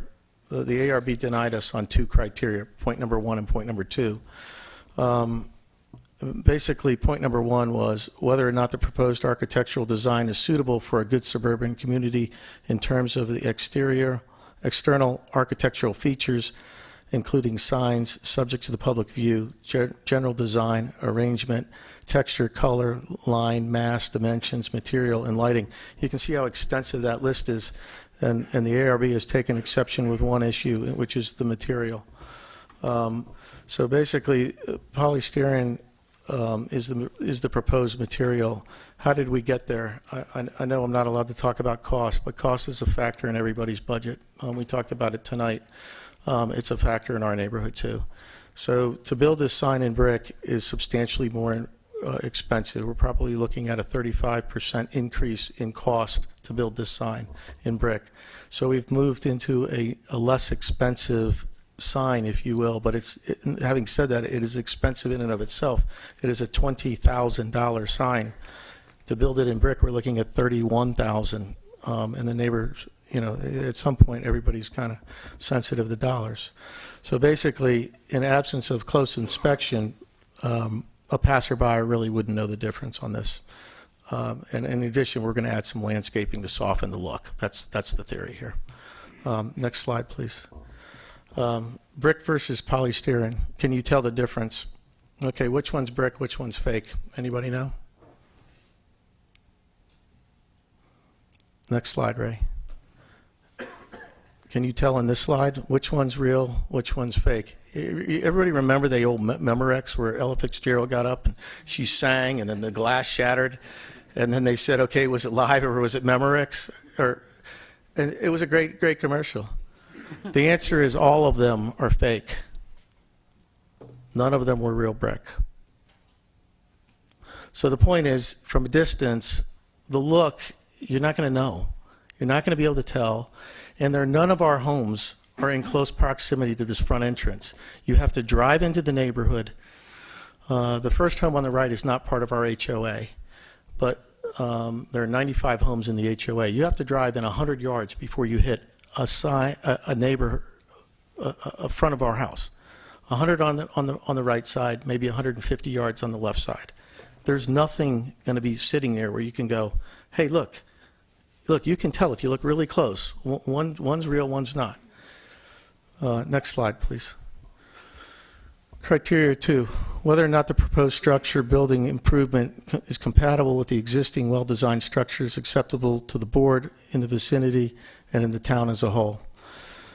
As seen in the pictures that I've presented, basically, I think it's hard to tell, number one. And number two, the town has a history of some of these same building materials in the town. Next slide, please. These are staff comments coming off of the ARB report. I've shortened them. I've used the part of the quote that I want, but it's here. This is a real quote. The board has approved the use of similar materials in the past, unquote. The second quote, the ARB has also permitted the use of non-traditional materials on buildings, but these materials were used as accent or trim materials, but not as the primary building material. And I think that's probably the ARB's biggest complaint here. This is readily in many buildings and constructions around the town. Next slide, please. This Dellinger sign is an example of a polystyrene sign, and I'm going to let Guy Bramby from Gelberg Sign speak to the construction of this sign. But this sign is right next to Finley Eye Care, right up the street here. And you can see in the last comment, or the comments I've cited here, its basic location, design, and color fit within the context of the property and the neighborhood properties, ... Lastly, it is the concern with the use of the foam board of the sign. This type of synthetic material has been approved by the Historic Preservation Board for other sign applications. So it was a concern on this sign too, but they approved it. Next slide, please. The HOA, the Old Drainsville HOA annual meeting in 2016, and included a presentation from the front entrance beautification project. We've been working on this, by the way, for 2.5 years, close to 3 years. This is not something that just showed up. Our goals were to improve the look of the neighborhood by having a professionally designed and installed front new entrance and landscaping. Again, a whole look. The Old Drainsville Hunt Club voted and approved the sign and a special assessment to pay for the project, so it came out of our own pockets, on a vote of 33-3, an overwhelming approval and sign of support for the project. I noticed that one of the 3 dissenting members is in the audience tonight. I'm sure he'll speak to his opinion on it, but I still think that a 33-3 is a pretty strong fashion, and I think, as you can see with many of the people in the room tonight, they're here in support of this project. Next sign. From here, I'm going to turn it over to Guy Brammy from the Gelberg Signs, because he's going to speak about the actual material, because I think that was key tonight.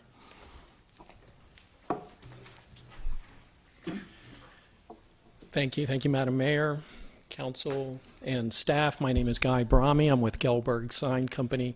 We're a full-service sign company. We design, fabricate, install, and service signs. We've been doing so since 1941. I know I don't look that old, but I have personally been in the sign business for the last 26 years. We chose this particular material, which is this is a polystyrene material, polystyrene coating over an HDU, high-density urethane foam product, for a number of reasons. First of all, for its longevity, 2, for its durability, and 3, in terms of its flexibility in design. This is a commonly used building material. It's used for also lots of different types of signs, whether they are monument signs that are made to match brick, whether they are used to mock a cedar wood sign. For example, in one of the previous pictures, the wealth management sign there was an HDU polystyrene sign that was used to look like a sandblasted sign. So it is commonly used. This product will last a lifetime. It has what's called a polyarmor coating. It will last longer than the brick monument will. It's also chosen because in terms of a value engineering product, it will give you the same look, but at a lesser expensive price. Also, I'd just like to talk a minute about the flexibility in design, because I think that might have been some of the concern and confusion as we were going through the work sessions to present originally. So this product can be made to mimic any brick. This small sample here was made to mimic a brick that is used commonly in the neighborhood. Here's another one. This is actually a photo of actual brick in the neighborhood, and here's another piece of material. Because I think one of the questions also came up is the ability to change the color and/or the color of the mortar. And so we have that type of flexibility built into this product. And lastly, again, to avoid any confusion, these are sample mock-ups. So you would never see the back or the side of this. When this material is finished, the entire piece is finished in brick. So whether you come up on the sign from behind, from the top, from the side, all you see is brick and mortar. That's it. Okay. Were all of these samples available at the ARB meeting, or are there new ones here this evening? I am not sure where this came from. We did not bring it. We brought this. We brought that sample that's down there. This was attempted and brought into the work session at the end of the work session, and there wasn't much chance to make comment on this, but we can talk about that. Okay, thank you. Go to the next slide. I'm going to let Taylor Campbell speak to the landscaping. that Sure. we're talking about. Good evening, Madam Mayor, Town Council. My name is Taylor Campbell with Campbell Landscaping. We're located right here in Herndon. I grew up in Herndon, so I have a real understanding of the look of the town and passion for the town as well. My job has been to work with the neighborhood board to design a landscape that enhances the entrance of the neighborhood, but also naturalizes and softens the look of the sign. How we're going to do that, we're going to bring in many different types of shrubs and perennials to add seasonal color. So we'll have interest through the spring, summer, fall, and winter months. We'll also be using some evergreens to give us that year-round interest. We're doing a lot to try to frame the sign and also frame the entrance of the neighborhood. The landscape that we have designed is a clean look to enhance the look of the overall neighborhood, but also the look of the overall look of the town. So by doing that, we're going to bring in many different plants to kind of enhance the look. Okay. That's all. Thank you.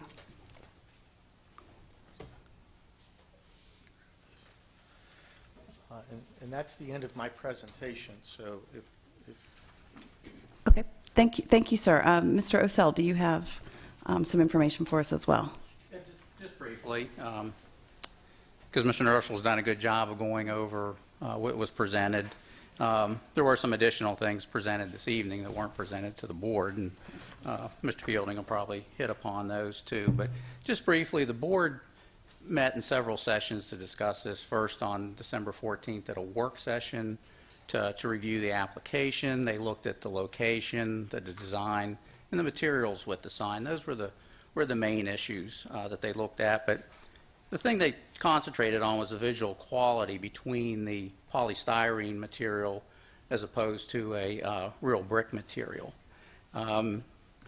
Board felt you could really tell the difference between the two, and that there's with a brick material, you don't get the perfection in the brick and the mortar like you do on a polystyrene sign, as you saw in the pictures. The board discussed at the work session with the applicant the application, going all over those issues. The ARB work session, the applicants actually sit at the conference table with the board, and it's a discussion. Sometimes it's 5 minutes, sometimes it's 45 minutes. It was probably more towards the latter end there of the time that was discussed. But at the first work session, the samples that were provided, and I showed you these last week, was an example just of a polystyrene material, not the design, just the material. And then this brick sample was provided to show the color.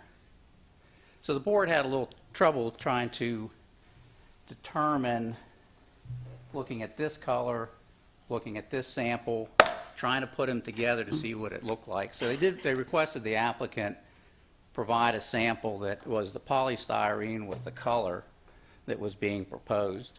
And we did, So, Ray, those came, the two you just showed us were at the work session on the 14th? yes. Okay. Yes. Making sure I have my timeline right. Yeah, those two were at the work session. So then we came back. It was deferred, so we didn't have the public hearing in January, so we skipped to the work session in January on the 18th. The new sample was provided. I don't believe it was any. Was it the far one on the table there in the corner? I think that wasn't that one. Yeah, it was that. There was a bigger one as well. That was this one. This was the other one I tried to. This is the other one I tried to introduce to you, which you cut me off of. But that is the one there that went up front. But we did have some new information provided. There's additional information in the PowerPoint tonight that the board didn't see as well. But again, the board went into a discussion on the material and the quality of the design, using the faux brick to the extent that it was, because it is the vast majority of that sign.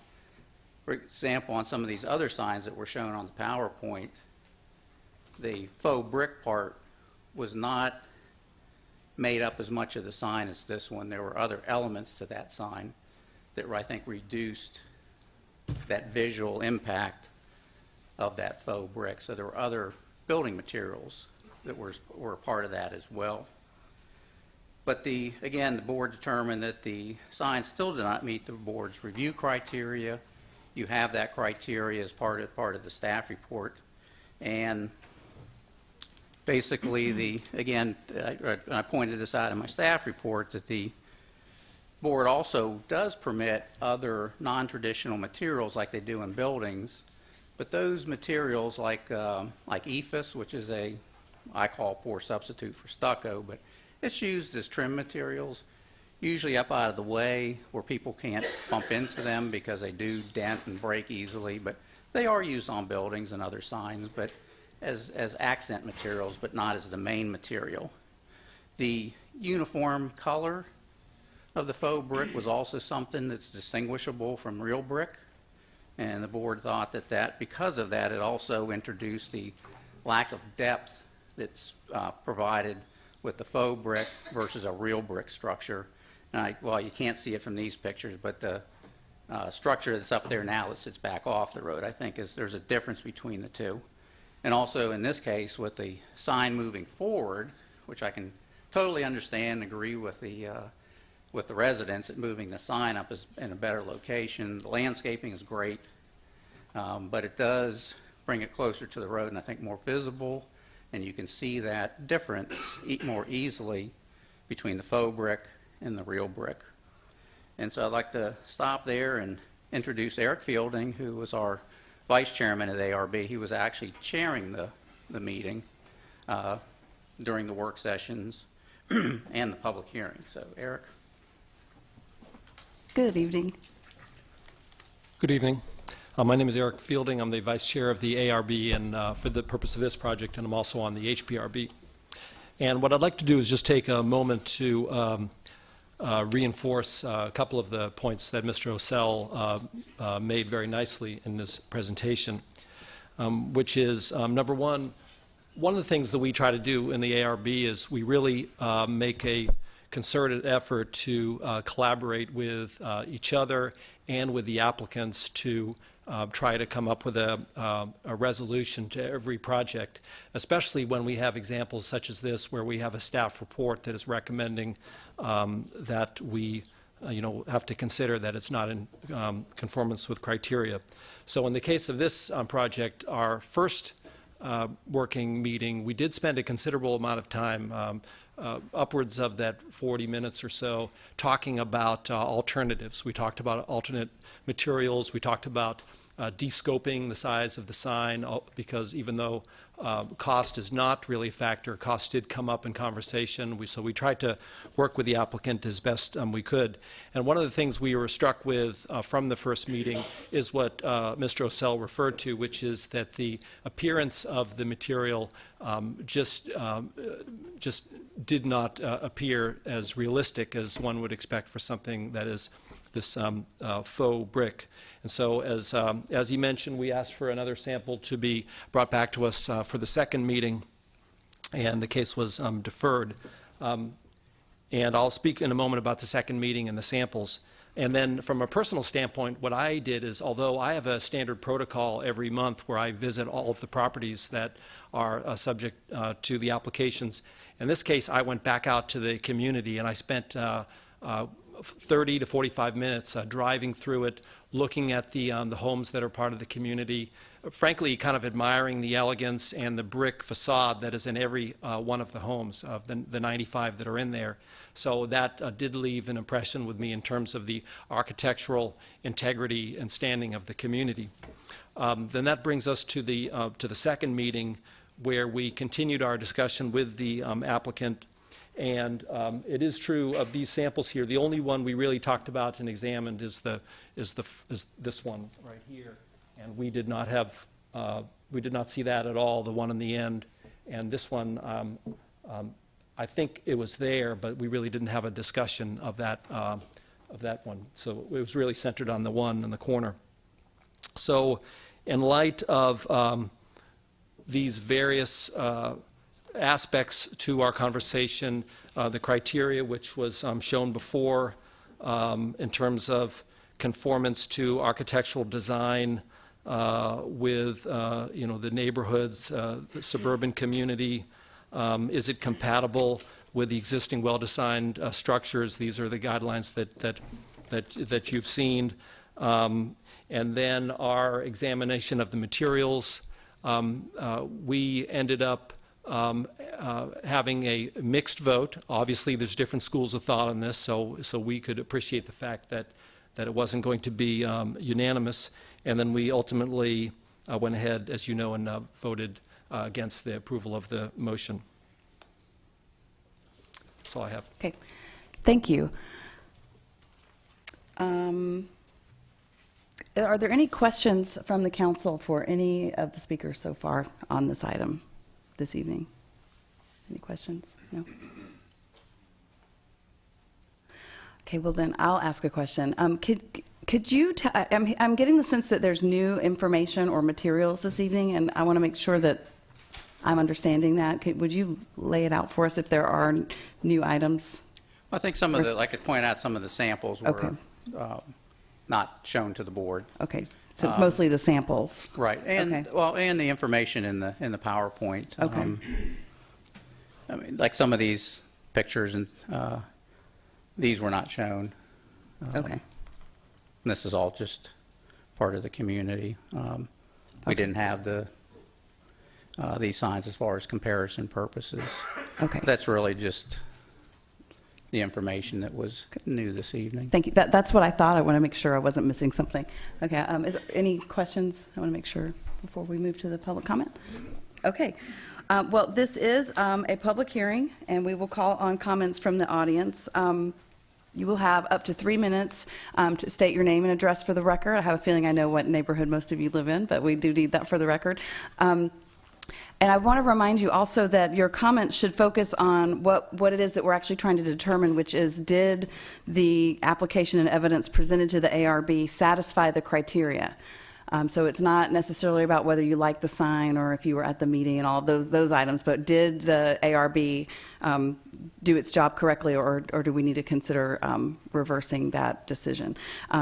Again, you'll have up to 3 minutes, state your name and address for the record. And Mr. Nerschel, at the end, you will have an opportunity to rebut any of the comments that you feel you may need to do so. Okay. Yes, sir. Good evening, Madam Good Mayor evening. and Town Council. My name is Tom Tamacho. I'm a homeowner. I reside at 708 Huntsman Place, Herndon, Virginia, in the subdivision also known as ODHC. I've got a fair amount to go through, so I'll try to talk very quickly, but I think it's important that you hear this. I'm a member of the ODHC Architectural Control Committee. In December 2016, I was asked by the ODHC Board of Directors to attend the upcoming work sessions of the Town of Herndon ARB. As the ARB was considering the application, number 16-21 for the construction of the freestanding sign at the entrance, I attended and participated in the work session December 14th, and in the second work session on January 18th, after a decision was deferred from the December meeting. I also attended and observed the ARB public hearing on January 23rd, at which ODHC board member Rob Hildebrand spoke. My purpose tonight is to offer another perspective on the deliberations as I observed them of the ARB as it dealt with what is always a challenging task, approving a change that affects the quality and aesthetics of our town's appearance. My conclusion is that, however well intended, the ARB's approach to the ODHC application was flawed, and its conclusion to deny the application now before you was unwarranted. In my view, the ARB could never objectively characterize the acceptable criteria for the composition and construction of our subdivision entrance sign. At the first work session, the initial concern seemed to be with the coloration of the synthetic brick and associated mortar. Mr. Brammy stated there were almost limitless combinations of brick and mortar possible, and that the brick itself could be varied in color as well as in texture as required. So, and I think was this at the first meeting or second? Second meeting, okay. So, another concern at the first meeting had to do with the depth of the mortar joints to be used. Quite a bit of discussion about that. There were a variety of opinions expressed by the ARB as to how deep the joints should be, presumably so as to produce a desired relief effect perspective between the mortar and the brick. The numbers ranged from 1/8 of an inch to as much as 3/4 in depth. As part of the revised package, Mr. Brammy came up with a compromise between those two numbers based on his professional experience. To allay any concerns over mortar depth at the second work session, we showed the ARB a photograph of a cross-section. This happens to be my house. And to show a typical relief section of brick. I was truly surprised when one of the board members asked, when they viewed the photograph, is this synthetic brick? And never at any time were we requested to provide any sample other than the, quote, small flat sample referenced in the staff comments in the report you have before you. Furthermore, the staff comments that you have before you, they imply that there was a discussion at the work session about the three-dimensional mass of the sign and what it might look like in the real world. To my recollection, there was no such discussion other than the fact that they questioned Mr. Brammy if the back of the sign would be brick. It will be. Had there been, I think that Mr. Brammy would have been happy to produce a 3D scale model of the actual sign for ARB consideration. We would have favored this because it would have been extra work, extra cost, but we think it would have improved our chances of approval. Sir, could you try to wrap up, just because we have a lot of people Sure, that are going to want to speak. absolutely. Thank Okay. you. My apologies. I would call your attention to paragraphs 3 and 4 in the staff report. They make assertions that I think introduce new ground rules about the link between brick color and mass of the project. I talked about the 3D aspect. Finally, I just wanted you to consider the answer to a following question. Where is brick quarried or mined? Well, it's not. It's a man-made material just as much as the polyarmor-coated material is. Nowhere in the design criteria 1 and 2 is the requirement that the signage material be identical to the material used in construction. It only calls for suitability and compatibility. We're accepting of traditional brick because it's been with us for 200 or 300 years. That's a great sentiment. I think material science has progressed in 30 years since our development was built. Items can be made from this material that look like anything. So I respectfully ask that you reverse the decision. Okay. Thank you, sir. Thank you. I'm sure there are a lot of people that would like to come forward, so I'm going to try really hard to stick to the 3 minutes going forward, but I had a feeling that was a good precursor to the conversation. Who else would like to come forward and speak on this item? Yes, sir. Followed by Mr. Gepford. Good evening, everyone. Dennis Turner, 652 Old Hunt Way. I couldn't quite understand why the sign was not approved, because when I found out the reason why it was disapproved, I did some research on my own, borrowing the information you just got from the representative from the sign company. And this type of material is used throughout North America. Actually, it's used in a few other international countries too. And everything I've read about it clearly states that this material, once it's put on site, it's almost indistinguishable from the real thing. So in my mind, because it's indistinguishable from the real thing, from the normal passerby, somebody who's walking by, somebody not actually touching it, assuming it's trying to determine what type of material it is, that I would say that the board should reverse the decision of the ARB, the council should reverse the decision of the ARB and approve it, just based on the fact that this is a material that's been around for decades. And again, it's been used throughout the country and basically better part of the world. So with that, I say thank you. Thank you, sir. Mr. Gepford.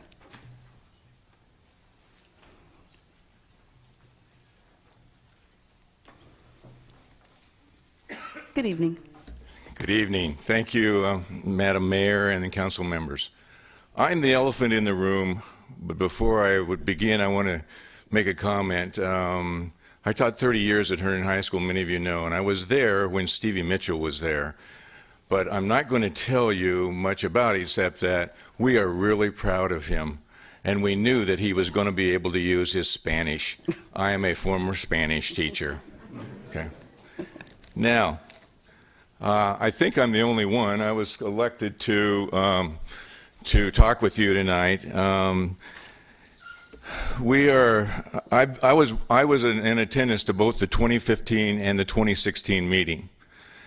The big problem that a lot of us have, and I have put into the record several different residents and their concerns. And they're basically the concerns that the RAB has based on present policies, laws, or whatever you stand by. And here's our big concern. If they would have just come out and asked, we have physical engineers, professional engineers, and their names are on here. We also, as a resident who is a prominent businessman who has experience with this type of material, okay? And I'll quote him because he's not here tonight. He couldn't make it, so you got the elephant. He said that after 5 years, they put it up, and it was okay. First couple of years, no problem. Then after 5 years, they started to see a problem. There was a leaching of the paint, it could turn gray, and after 7 years they had to tear it down because it was too shoddy. Now he's a prominent businessman, it's one of the businesses right downtown here in Herndon. So I can see why the ARB is concerned with using materials like this, okay? The other thing is durability, and I'm rather proud of the sign we got, and so are these people. It may be a little bit out of the way. I will say that this is the first time, actually the second time, because I saw a picture of it that was sent to me just recently. We never got a picture or any of the plans whatsoever. There was a big difference between 2015 and 2016. In fact, we even went with the president of the Homeowners Association, Greg Wilson. There were 5 of us that went and we walked there after the meeting. And he says, we're looking at just redoing this monument because, after all, it's 30-some years old, or 30 years old at least, and it needs to be taken care of. It needs to be repointed, et cetera, et cetera. And so when we went to the meeting on 2016, we thought we were going to continue discussing what it was. Well, we learned what proxies are used for, okay? Just like I'm not for petitions as well, okay? I have several students' parents that still live in this community. I didn't go talk to them. The only people on that are within a block or two from my house, as they were walking their dog in front of my house or beside. And they came and talked to me. In fact, one of the people here that has left. She's not feeling well. She came to me after the meeting because she knew I attended the meeting. And she said, I don't know anything. I didn't know anything about the meeting. I didn't know what you were going to discuss. And I said, well, it was a big surprise for me on the 2016 because that's exactly what we had no mind whatsoever. Not even a picture, not even a plan, not anything. It was shown, these materials were shown to us during the 2016 meeting. Sir, can you wrap up, please, sir? What's that? Could you try to wrap up? Yeah, 3 minutes goes by fast. I know. I will. Sorry. I will admit that the sign is good and where it is, because it's so dang big, it'd probably be the largest sign in all of Herndon, and that's one thing to say. But I think the policeman could probably hide a lot better from it and catch people running the red light there. So that would be a good thing, okay? One last thing I have a question about, and that's landscaping. I know a little bit about landscaping, and so do the people on this list. And one of the residents say, those Colorado blue spruces are worth $25,000 a piece. All you have to do is trim them back. Now, we had John Dudzinski out there, and we saw that some of the trees around the tennis court had been cut down.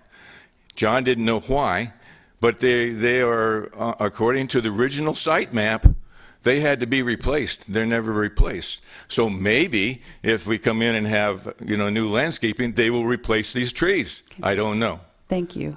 And one last thing. This is the last thing. Okay. Okay? I am here tonight because we basically support the ARB and the town staff's decision, because it's based on rules. And, we really appreciate what they're done to protect all of us in the community, because I really think you need to look at this. I had one person tell me, we're going to have hundreds of high school kids go by this sign. Is this material fireproof?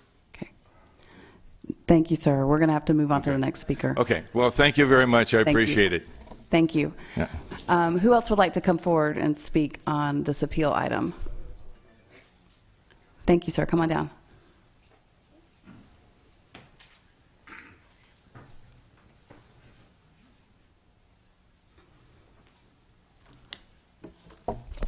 Hi, my name is Rob Hillebrand. I'm at 660 Old Hunt Way. I did think about that for a second, actually. I'd like to start off by saying that I vehemently disagree with many of the things my neighbor just said. This was presented conceptually at our annual HOA meeting in 2014. Samples and designs were presented at the 2015 meeting. Refined plans and materials were shown at our 2016 meeting. Having said all that, the workings of our HOA are not a concern of the town council and the mayor. And I think the main decision tonight is, has the ARB made an appropriate decision based on the criteria? One of the things I think that we keep dancing around is the appearance and what is the visual impact of this.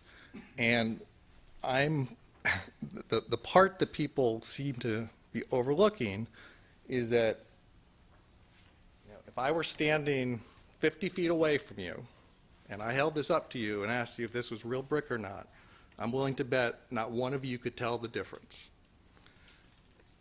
And given the placement of this, people are going to see this while they're driving. If someone is driving and looking that closely at our sign to try to discern the difference, we got a lot bigger problems than just what material that sign is made of. Also, we are relying on Gelberg Signs, who are the professionals. That's why we hired them. We don't believe that they would be recommending a product to us that is not durable and will not continue to look good for 20 years, or until we're probably sick of the sign and want to put up a new one. So anyway, that's all I wanted to say. Thank you. Thank you, sir. Who else would like to come forward?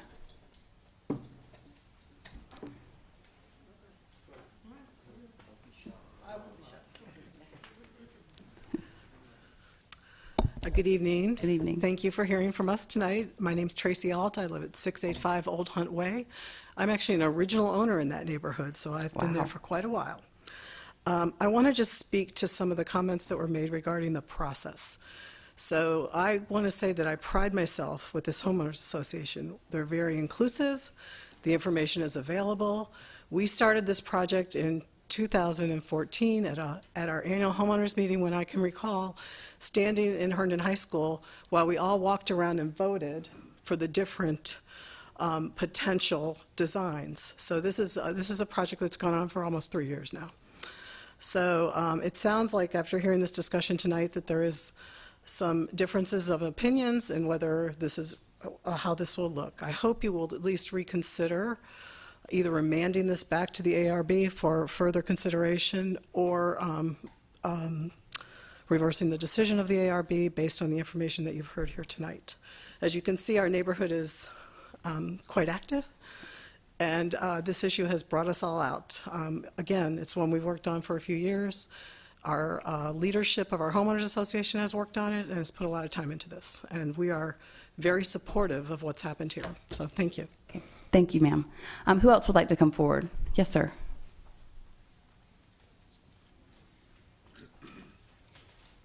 My name is Roger Thompson. I reside at 709 Huntsman Place. I'm also a board member and have been participating in this process since the very beginning. I'd like to echo the last two speakers that we did start this in 2014. We did vote on a number of signs and then selected the 3 or 4 that got the most votes, and that was reviewed again in 2015. And in fact, for the 2016 meeting where we actually did approve it and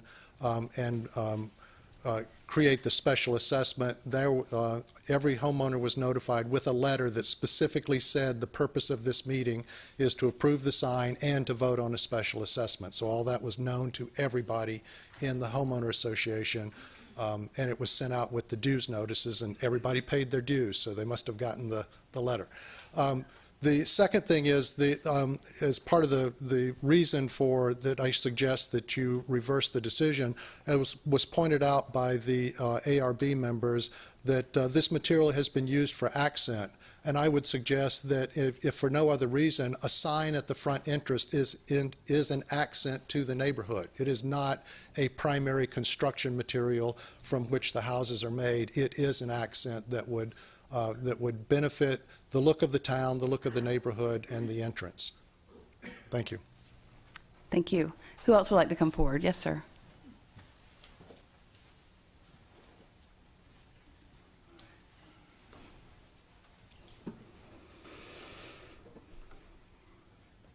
Madam Mayor, Council, Doug Thomas, 666 Old Hunt Way. Unlike one of the previous speakers, I am a new resident of Herndon and Old Drainesville Hunt Club. 30 years in the Marine Corps. I'm used to following and maintaining standards and playing by the rules. I think just based on what I've heard this evening, I've not been involved in the process of getting to this point, but just based on what I've heard and what I've read, the rules exist and what we've presented beats the standards, and I request that you reverse the decision of the ARB. Thank you. Thank you, sir, and welcome to town. Is there anyone else who would like to come forward and speak on this appeal item? Yes, ma'am. You guys are polite. Everybody's always elbowing their way to the front. You guys all look around, make sure you're not jumping in front of anybody. Welcome. Welcome. Good evening, everyone. My name is Hallie Giuliano. I live at 657 Old Hunt Way. And one thing I wanted to point out in this meeting as we talk about it is the question is not, is brick better than the polystyrene material? Because brick is not an option on the table. If anyone wanted to choose brick or compared the two materials, probably for authenticity, you'd always choose brick, but that's not something that's on the table in our neighborhood, as we pointed out, because of cost. And our HOA board has spent 3 years being very sensitive to what is the right solution for our neighborhood. And this material, as the professionals have pointed out, this is not something that you're going to walk up and touch. This is not something that's 3 feet from the walkway in a retail establishment that you're going to be looking right at. It is an accent to our neighborhood, and we, under your leadership, you have begun a facelift of Herndon that is intended to make this a beautiful and welcoming and inviting place to live. And you guys are doing your part to make that happen. Our neighborhood is trying to do the same thing. We're trying to make this a statement coming into our neighborhood, which we take a lot of pride in. I think Mr. Fielding came through our neighborhood and remarked, it's an elegant set of homes. Most people take care of their lawns, and we really want it to look nice. And we want our entrance to match that. And right now, it does not at all. It fades into the background, and you don't even notice it. We get comments from people who are coming to look to buy in our neighborhood, oh, is this the right place? Not sure. This new sign that they've spent 3 years, and we have all been a part of this process and invited for input, it is beautiful, and it makes a great statement. And if you are considering, I think the ARB looked at it really as, well, we like brick better. Well, we like brick better. Well, brick does look really nice, but that's not really a choice between brick and this material. So if you're considering, does this material get the job done? Is it in line with your plan for the town of Herndon and improving the way every neighborhood in this town looks? We appreciate you reconsidering their decision, and at least us working in a collaborative form, which I don't think has happened before. We don't have on paper any sort of recommendations for what materials we should use other than brick. So thanks for your consideration. Okay, thank you, ma'am. Who else would like to come forward and speak on this item? Yes, ma'am.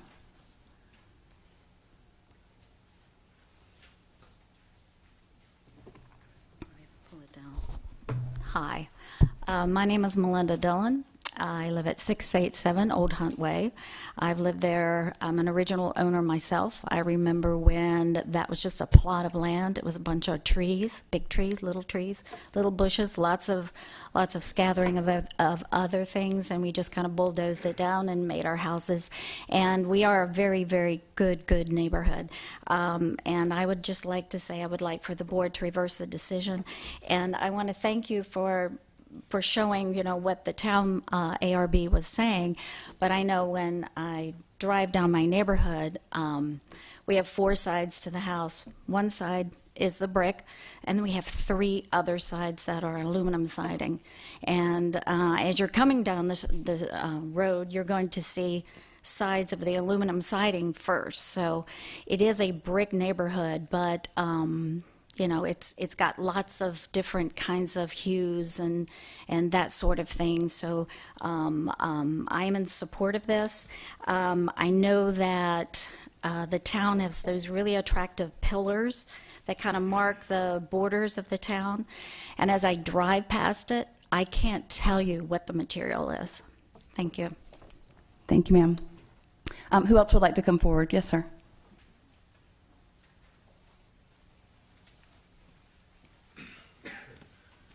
Ben Jennings, 658 Old Hunt Way. Like Doug, I'm pretty new to the neighborhood, and my wife and I moved in September. We were outdoors recently and bumped into Rob, and he kind of walked us through this whole situation, explaining it from soup to nuts. And we went back inside, and my wife said, "Are you gonna, go and show up?" And I said, "I didn't even know we had a sign." So I'd just like to come out and kind of support that. Thank you. Is that the closer? No. Who else would like to come forward and speak on this item? Yeah. I thought I was going to get to use my gavel there for a second. Oh. Come on down. Hi, Lenny Giuliano, 657 Old Hunt Way. My hope is that you guys, that the board or the council are sincerely open to reconsideration. I happened to be looking online last night and noticed a resolution dated today which said that which had notes from tonight's meeting and said that the council has affirmed the decision and it's hereby denied. So I was kind of surprised to see the posting of meeting notes for a note that hadn't for a meeting that hadn't happened. But I would. I would echo the sentiment that don't let the perfect be the enemy of the good. The choice isn't this or brick. The choice is this or nothing. And right now it looks terrible. Right now it doesn't look good. And if you're looking for ways to be we have some large infrastructure projects in this town, an art center, and that comes from a tax base. Such as our neighborhood, we pay a significant part of that tax base. We're trying to make our neighborhood look nicer, and that's why we're trying to beatify the front. Again, we're of the folks who were not supportive of this. One of the issues was cost. they're not going to support something that's almost triple the cost. So the choice is what we have, which is vastly superior to just about any other sign in town, or nothing, and nothing looks terrible. So, thank you. Thank you. Is there anyone that would like to come forward? Is it possible to clarify why it was posted a decision? Because this certainly doesn't look The like a placeholder. recommendation of staff was to uphold the ARB, but that is why we have the substitute, the revised version here this evening that has the 3 choices available for us to select from. So I agree with you completely. Thank you. Yes, sir. Yeah, hi. Hans Otten, 689 Old Hunt Way. I'm still trying to figure out who the dissenter was. He'd never introduced himself. I have no idea where he lives, so I'm just assuming that he lives in our neighborhood. I just wanted to point that out. But I have been living in the neighborhood since my wife and I, since 2008. And as one of our other newcomers said, up until this project started in 2014, I had no idea that we had a sign out front either, because it just doesn't show. This would certainly change the character of our neighborhood and make it more visible. And I think, as was previously said before, when you're looking at this, the Architectural Council, and you're looking at this from this vantage point, okay, I could understand that it doesn't exactly look like brick. But as was pointed out before, you're never going to be standing right in front of the sign unless you're the landscaper and you're working with the plants and stuff like that. Otherwise, to everybody else, it's going to look like a regular brick sign, as was pointed out in Rob's presentation. Thank you. Thank you, sir. Is there anyone else that would like to come forward on this item? Anyone else? Okay. Thank you. We'll close the public hearing. And well, actually, before we close the public hearing, Mr. Nerschel, or any of your the people that are with you, did you have any items you wanted to come and rebut or comment on? You get another chance. Yes, sir. I just wanted to clarify a couple things about the work session and what was brought into the work session. Thank you. This particular sample was brought into the second work session. I specifically brought it out and asked an ARB member if they knew if they thought this looked more like brick. And at that time I was told, we were told that ARB member does not need to answer that question, and that they don't have to answer the question, period. And I asked, well, why wouldn't they have to answer that question? And they said because they don't have to, and that was Mr. Osell recommending that ARB member not answer that question. This was there, and this was to talk about some of the items that were brought up in terms of the variance in colors and mortar color, as that was a concern. So just wanted to clarify that. Okay. Thank you, sir. Mr. Nerschel. First of all, thank you again for your time and the opportunity for being here tonight. We appreciate that very much. I just want to wrap up by saying I think you can tell we have a wonderful neighborhood. I mean, the neighbors are here. They're passionate. I can't please everybody all the time, but we try to do our best. And so I think I'll leave you with a couple thoughts. Number one, letters were sent in terms of this special assessment, and there's no question on that. 100% of the 95 homes have paid the special assessment. There's no outstandings on that, which is, again, in and of itself remarkable. When I was at the town council work session on last Tuesday night, I was struck by one particular fact that was presented on behalf of the ARB, and that was that 99% of all applications that are presented to the ARB are approved. I have a hard time thinking we are the 1%. I can't believe the amount of time, effort, money, and everything else that's gone into this puts us into the 1% minority where we have failed the standard. And I think I've shown tonight other examples of other signs in the town which would no way, shape, or form ever come close to meeting the standard and the criteria that is being applied to us and our application. And with that in mind, I would respectfully request that you reverse the decision of the ARB and vote and rule in our favor. Thank you for your time. Okay. Thank you, sir. No applause, please. No applause. Thank you. I will close the public hearing with that comment and move to council level for discussion and action. Mr. McKenna. I almost called you Mr. Mitchell. It's been a long night. We're both bald. It's the beard that must be. Sorry, Mr. McKenna. I think. Do you have a motion for us? Oh, yeah. Well, I want to make a motion actually to remand. And I'll wait for a second, but I want to discuss it after. Okay. Okay. Do we need to read it in its entirety, Madam Town Attorney? That would be the best practice. Okay. Do you have that, Mr. McKenna, or do you I don't. need it? Sorry. Okay. But I do somewhere. Is it just this? I do somewhere. You could just make the yeah. therefore. Therefore, be it resolved. You know, I have it in front of me. I'll read. I Please do. Thank apologize. So I believe the intention is to make a motion to approve Resolution 17G31, dated and distributed today, February 28th, revised as follows.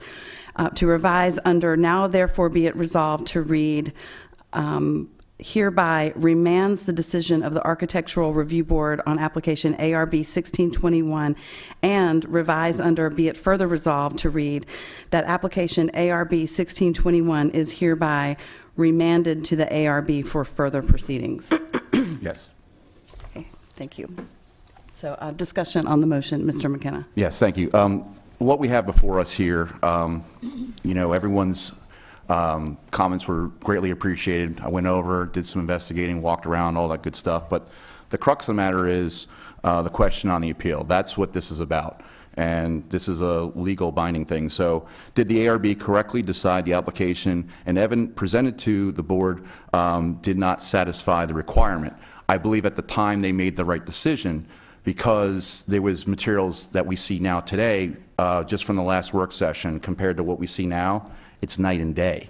You know, as far as everything else, I don't think the ARB truly had everything in front of them. There might be because of some procedural things, but I do believe that remand makes the most sense based upon the rules in front of us to go back to them in regards to that decision. Again, this isn't, you know, I appreciate the enthusiasm and everything else, but we have to look at the legal precedent here. And I think, like I said, the ARB made the right decision, but based on the remand, they didn't have everything in front of them like we have tonight, and we didn't even have it in our work session. So that's where I stand. Thank you. Vice Mayor. Yeah, thank you. So I wrote a lot of notes here. Let me try to get organized. So I also agree with remanding it because of the new materials. I think that's the key part, is that we do want to send this back. I think I love that there are so many folks in this community that have come out tonight, so thank you for that. The silver lining to me of this is that many of you probably have never been in our council chamber, so welcome, and we're happy to have you here. Sorry it's under these circumstances, but we are happy to have you here. And I really appreciate it. It certainly speaks to the residents and that you do have such pride in Herndon and specifically in your neighborhood and what this means for you and that it has been such a long process. That's certainly not for us to judge on that part, right? We're referencing that, but I do think that weighs in and that is relevant to me and that this is really important to so many members of the neighborhood and that all the folks have paid the assessment. I do think, you know, as I look at the two items on, the two out of the 6 criteria, the 2 items, I have a somewhat unpopular view on this because I do think there is subjectivity in the ARB ruling, and I appreciate our ARB members, and I know they have absolutely the best of intentions, and they want to uphold, and they want to make sure that we are, you know, they're tasked with making sure that we have standards and beautiful criteria for how we for signs and things that get constructed in town. So I know they have those really good intents, but at the same time, as I read those first 2 items that I know Robert also pointed out, I mean, there's some subjectivity, right, to saying it's suitable for a good suburban community in terms of materials, et cetera, right?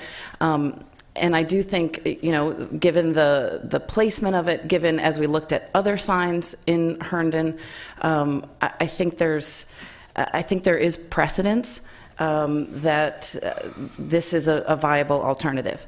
However, as a council, it is a difficult place for us to be in to reverse that decision because we do respect the board and those decisions. So I am very comfortable with our decision to remand it, particularly with the new materials. We may come to the same conclusion, right? They may come to the same conclusion, but certainly I want them to weigh in again based on this new information. Thank you. Thank you. Other discussion on the motion to remand? Ms. Friedrichs. So many of the things that Vice Mayor Baker just said struck me as well. The subjectivity of the criteria. I myself look at the sign that you currently have and think it's awesome. So whether or not, as Jen said, or Vice Mayor Baker said, whether or not the depth of the mortar, thank you, everybody wants to help me, the mortar joining creates a sense of depth. I mean, these things all do matter, but I believe that the ARB acted appropriately and correctly. They have subjective criteria to use. So if we remand it back and they look at it again, they may come to a new decision based on having thought it through again and having looked at new samples.